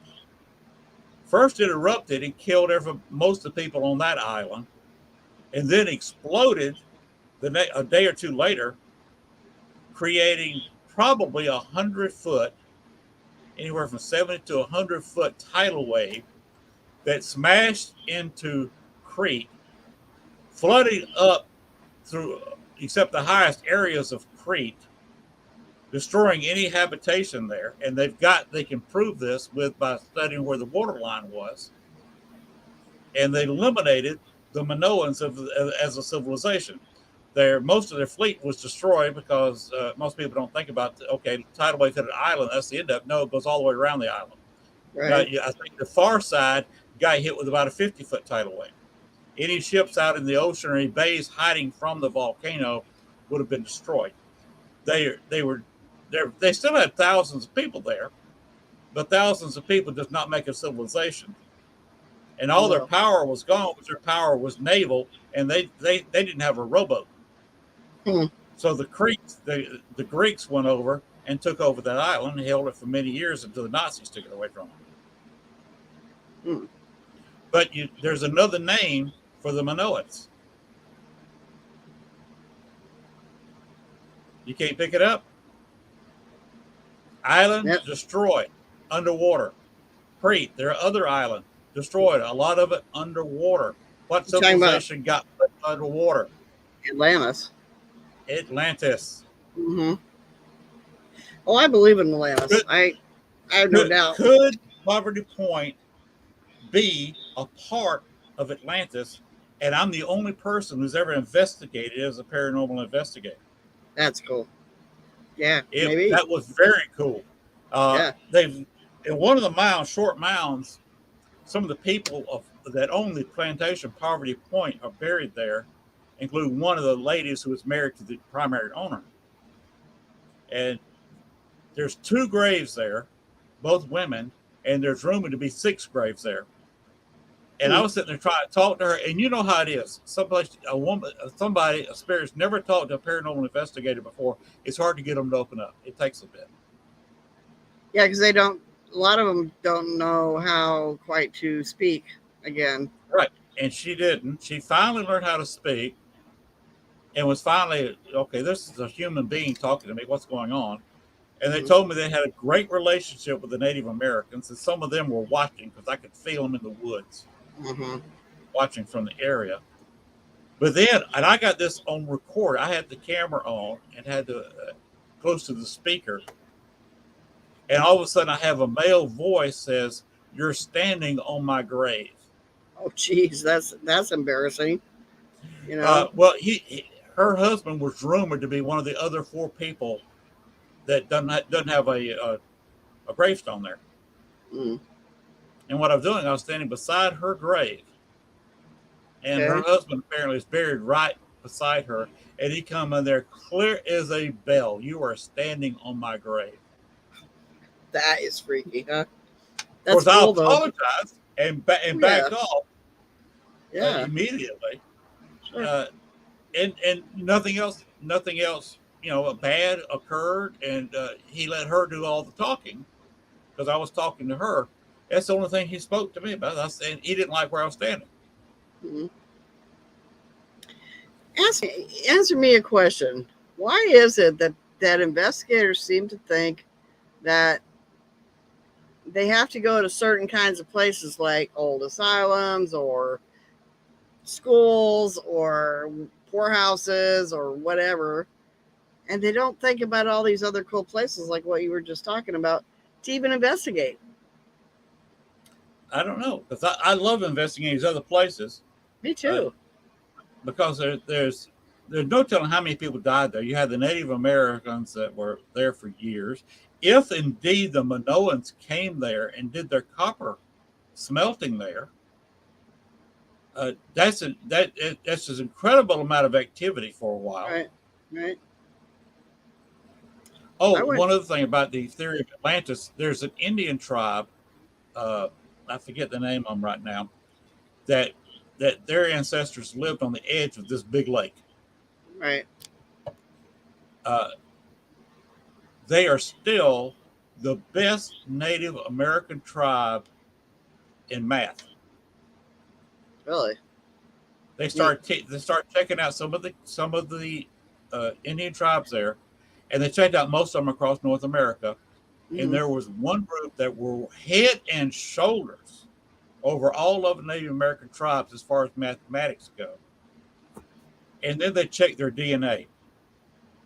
And every member of the tribe they checked the DNA had Southern Europeans DNA in there. Interesting.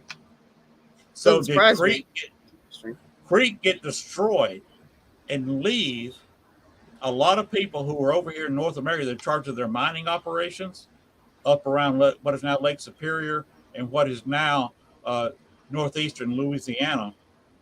And those people became stranded here because all of a sudden the ships going back and forth from Crete to the New Orleans area or and further up the river all of a sudden stop because Right. Santorini exploded and destroyed their entire civilization. It'd be like if the whole United States sucked into the ground. What does our foreign interest do? I mean, we got a lot more interest going on. Of course, we got 1,000 times the population of Crete, Mm-hmm. but the United States was just erased from the face of the earth. What about the tourists in Europe? What about our ships? Unless we lost our whole navy because we called them back to the United States, we still got carriers, we got destroyers, and we still got bases overseas. What about all the Americans that are living in the Philippines, visiting Thailand, Right. on business in Egypt? What happens Mm-hmm. to them? They basically, if they've got any kind of ties, they may be stuck there. Because what happens if there was all of a sudden no more airplanes, and there Mm-hmm. was they could get on a ship? Well, we'd take you back to the United States if it existed, but there's nothing there. There's a hole in the ground. Right. What are you going to do? You're going wherever you are. You're just going to live your life out there. So is this what happened to Northeast Louisiana and up there around for that Indian tribe up around Lake Superior? Right. Yeah, I've never been up there by the Great Lakes, but I've always wanted to see it. I've never been there, but yeah. It's a fantastic area. Go there if you can. Put that on your bucket list. Let's add that to it. Yeah. Well, To go in there and visit our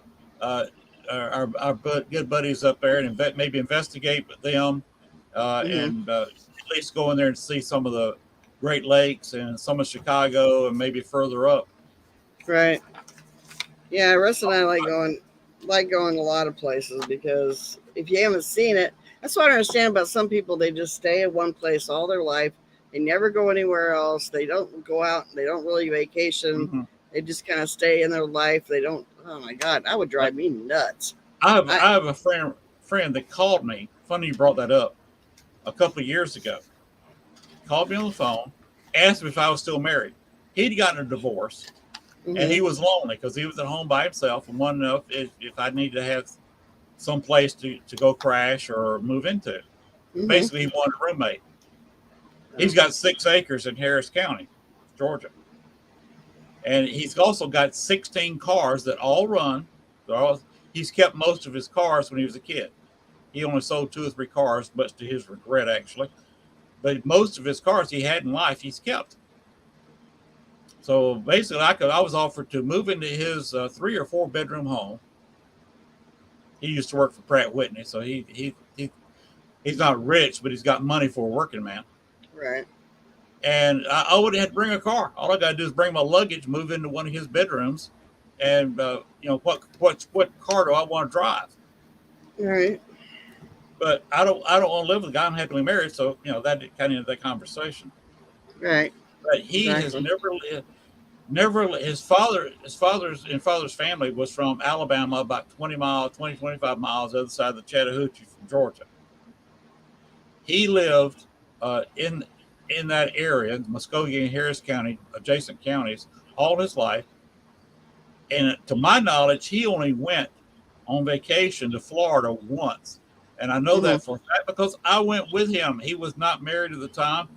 And me, him, and another friend of ours went down and toured most of the state of Florida. And that, to my knowledge, that's the only real vacation he ever took. And I couldn't like that. I couldn't do that.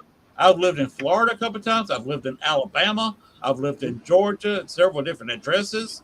I've lived, 14 and a half years in Chicago. And now I'm 6 years plus down here in Arkansas. Yep. Russ and I lived in Washington. We've lived in Montana. We lived in North Carolina, Georgia, Florida, Illinois. Mm-hmm. Where else? Several places. But off the top of your head, you can never remember every place you've ever No. been. I've been to almost every. Oh, I lived in Alaska when I was a kid. Oh wow. Yeah, My for wife, about. that's kind of on my wife's bucket list. Is a cruise ship over there in your part of the country and Mhm. go up there to see Alaska. They say it's a really nice cruise, but I've never been on it. But you get to see the whales and all that stuff. That's my Right. thing. I love nature. So um, I mean, Washington. If you ever get a chance to come to Washington, you should. It's probably one of the most beautiful states I've ever been through. I mean, ever lived in, and it's just at least in the western part. I mean, the eastern part's pretty, but the western part is beautiful. I mean, you got trees that are so big that I mean, Right. you see historical pictures of the circumference of the tree itself at the bottom is like 10 feet wide. I mean, it's huge, and we still got those old growth trees here. If they stop cutting them down, we'd be happier about that. But what are you gonna do? Just Mm. But it's really pretty there, and we've got volcanoes here that are just the mountains are gorgeous. We have so many waterfalls and everything else. The camping is awesome here. Got a lot of bears though this year for some reason. I don't know what them bears have been up to, but they've been busy making babies because we had a bear in our backyard not too long ago. It was pretty Really. creepy. Yeah. We had a bear in Star City for about last month in June. We had a Mm-hmm. bear here in Star City. The last sighting was about uh, half mile or less from our house. Yeah, ours was So right right I there. got I got where if I was going to walk around the yard very much, I do it. I kind of carry at least my pistol with me with rat shot in case I run into a rattler. Right. But for a while, I didn't want to walk back outside and spend a whole lot of time outside at all without the shotgun being with me with shot in it just in case I run into a bear. I wanted to be able to at least knock him down, and let me get away from there. Right. Well, they trapped the bear. It was like no more than a couple weeks ago. They trapped him over Wow. across, no, that way, across behind the neighbor's house, and took him up into the mountains and let him loose. That they try Mhm. not to kill him, because Yeah. this was a young bear. He just was looking for food, and that's the problem is people feed him, and they shouldn't because then that bear's going to remember that and he's going to keep coming back, and one day he's going to run Right. into your dog or your cat or whatever and have a meal, Yeah. And or your kid, he you know. yeah, I was about to say he takes your dog or your cat and he comes back. There's no more dog, no more cat, but your 5-year-old's out there on the swing set. Exactly. Then it's gonna munch down. It don't. Mm-hmm. Yeah, bears are not nothing to play with. You do not mess with a bear, especially a Did you hear mama what? bear. Did you hear what happened in Russia? Uh-uh. There's a peninsula over there in Russia. It's actually north of Japan, Okay. and these are grizzlies. In fact, the largest grizzlies on Earth. And it's kind of a cold up there. If you get north of Japan, in fact, Japan's northernmost island is split between themselves and Russia back to World War II. Right. It was up. There's a peninsula right across from it, and they had a tourist flight. They held by helicopter, and for some reason the helicopter crashed. Oh. And more than likely, the crash killed the people that was on the helicopter. But when they finally found the helicopter, there were no remains. They found shoes and items where they'd been drugged and completely eaten by bears. So you're talking about several people in a helicopter, hopefully, were killed by the crash. So they wouldn't sit there with their leg or something caught in a helicopter or slowly bleeding out or whatever, or maybe with a broken leg or something and just couldn't get out of there. and being drug out alive. Hopefully that didn't happen, but they have no proof of it one way or the other. Well, they've But been they reintroducing them into the Northwest again. They reintroduced wolves up here because they got really almost extinct over here because people were killing them and stuff. But they reintroduced them. Now they're getting more population again, which is good. Right. Because it keeps the elk population down and stuff. Mm-hmm. And they reintroduced grizzlies, but I'm trying to remember where they did that. I think they did like a couple here. They put a couple over in Montana, like a male and a female kind of situation. Okay. And now we don't have grizzlies here, but we have cougars. Bad. And that's scary because you're walking down a path and turn around. There's a freaking cougar walking behind you, waiting to make you into a meal. So you have to be really cautious up here where you have to have your bear spray with you, but a lot of times it doesn't affect them. But if you have a dog will usually scare them away. They don't like messing around people too much, but they will eat you if they get a chance, especially a grizzly. So. Right. Yeah.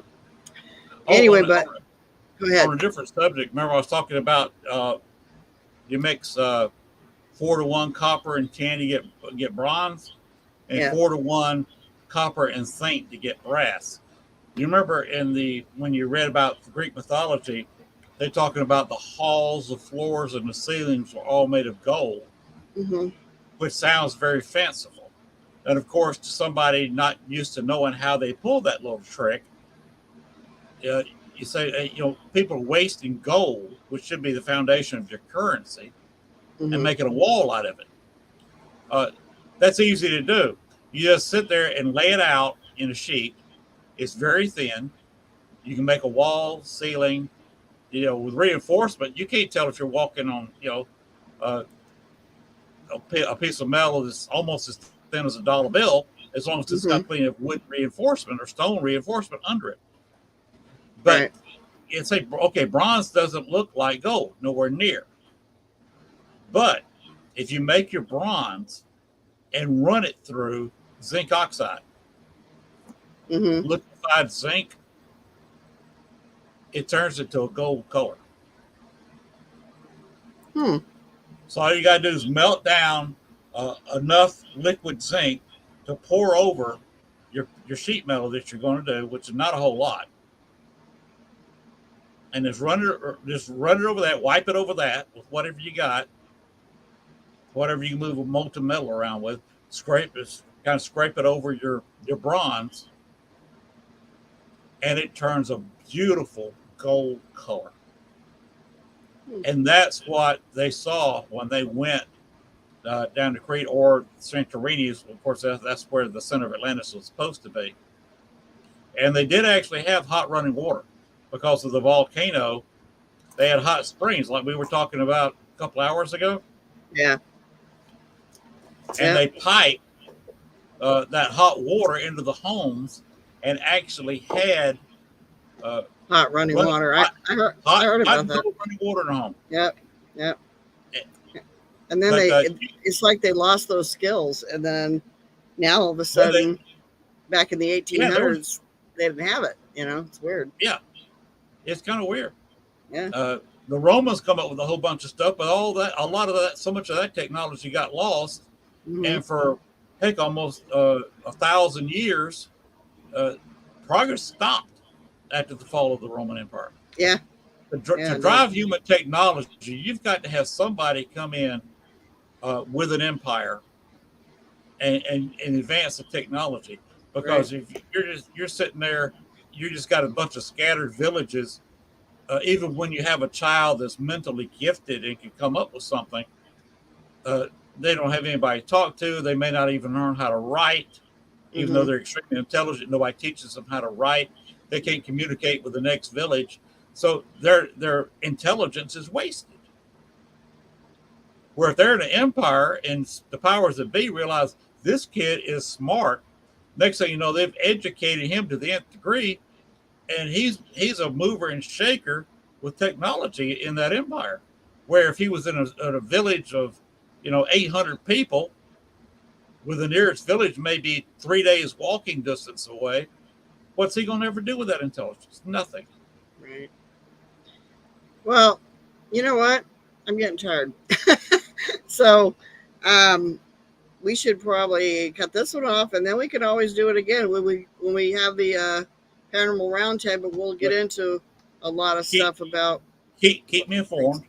Yes. And if you ever want to do it on a smaller scale, 2 or 3 of us, if you ever want to get together with just me and Dan and That'd a be couple fun other too. people, me, you, and Dan would be a party. Yeah. Well, Russ would be there too. Normally he is here, Yeah. but he's just tired today. So. Yeah. So that would just be fun. Maybe put you and Russ where you got chairs and the camera can pick up both of you. Mm-hmm. Oh yeah, he will. He'll be sitting right here next to me. He always Okay. does. Well, We just one kind of you can hold it. One of you can hold the dog, the other one can hold the cat. no, they can run around without us.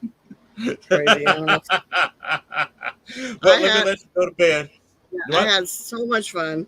It was so much fun, and I hope that I'll try to get sometime in August. So that's why I said we'll have like a group messenger conversation, and I'll organize that here pretty quick, and I'll talk to Dan and see what days, what his schedule is, because usually if his schedule is good, I'll just tell him when to be there. He'll be there. So, but I have to make sure it's okay with everybody else too. So, yeah. Well, on Facebook, they have the thing where you could do that whole room and you can invite people who are your friends into that room, and you can sit down and have a conversation. Right. You can make phone calls through Facebook that's free. Yep, that's how we do it all the time. Yeah, and there you go. Yep. All right. I really appreciate you coming here at the last minute. Thank you. You kind of bailed me out. People are going to be bored of me being by myself. Okay. I appreciate Dan Norwolf. He's the one that got us together. Yeah, and he's a good guy. He's one of my best friends. Yeah. He's a fantastic guy. My opinion is you and I are both blessed to have Dan Norville in our lives. Yeah. Well, I always thought so. I mean, I've known him for a long. He was the first guest we ever had on our first radio show. Really? Him and his team. Yep. And ever since that day, we've been close. So, he's a cool guy. All right, yes. let me let you go. You go get your rest. I had a great time. It's been fun, and we will be talking, and we will see each other again. Okay, buddy. Take care. But good night to you. Good night. All right, we are by ourselves, and we are well into overtime, so we are going to call it quits for tonight. So next week, I don't know who my guest is going to be. Told you earlier about who my guest was. I can't read my sheet now. Next week, going to September. I can't read it. Anyway, I have guests in 2 weeks. Next week, I hope to find somebody. Maybe Dan stop by, or maybe I can have somebody else say they want to be a guest. So if you're hearing this and you want to be a guest on my show next week, call them down. Anyway, the people who are watching this in the podcast don't know what I'm talking about. When my guest next week, this was recorded 3 years ago. Well, this is time travel. Hi, I'm the past. How's the future? Who's the president? What were the lottery numbers on this date? The one that's going to be drawn tomorrow. Got the numbers? I can go buy me a ticket real quick. Anyway, give me a call. Anyway, have a good night. Have a great weekend, and we'll see you on down the road at the next paranormal journey. Good night, everybody.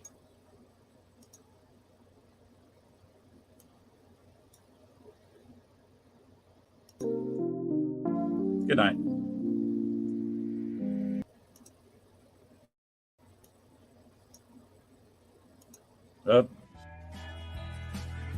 Thanks for watching our show. Be sure to tune in to next week as once again we journey way down south into Bayou Country for another heaping portion of Southern Fried Paranormal with Len Dorman and Bones. Make sure to like, share, and follow. Y'all come back now. You hear?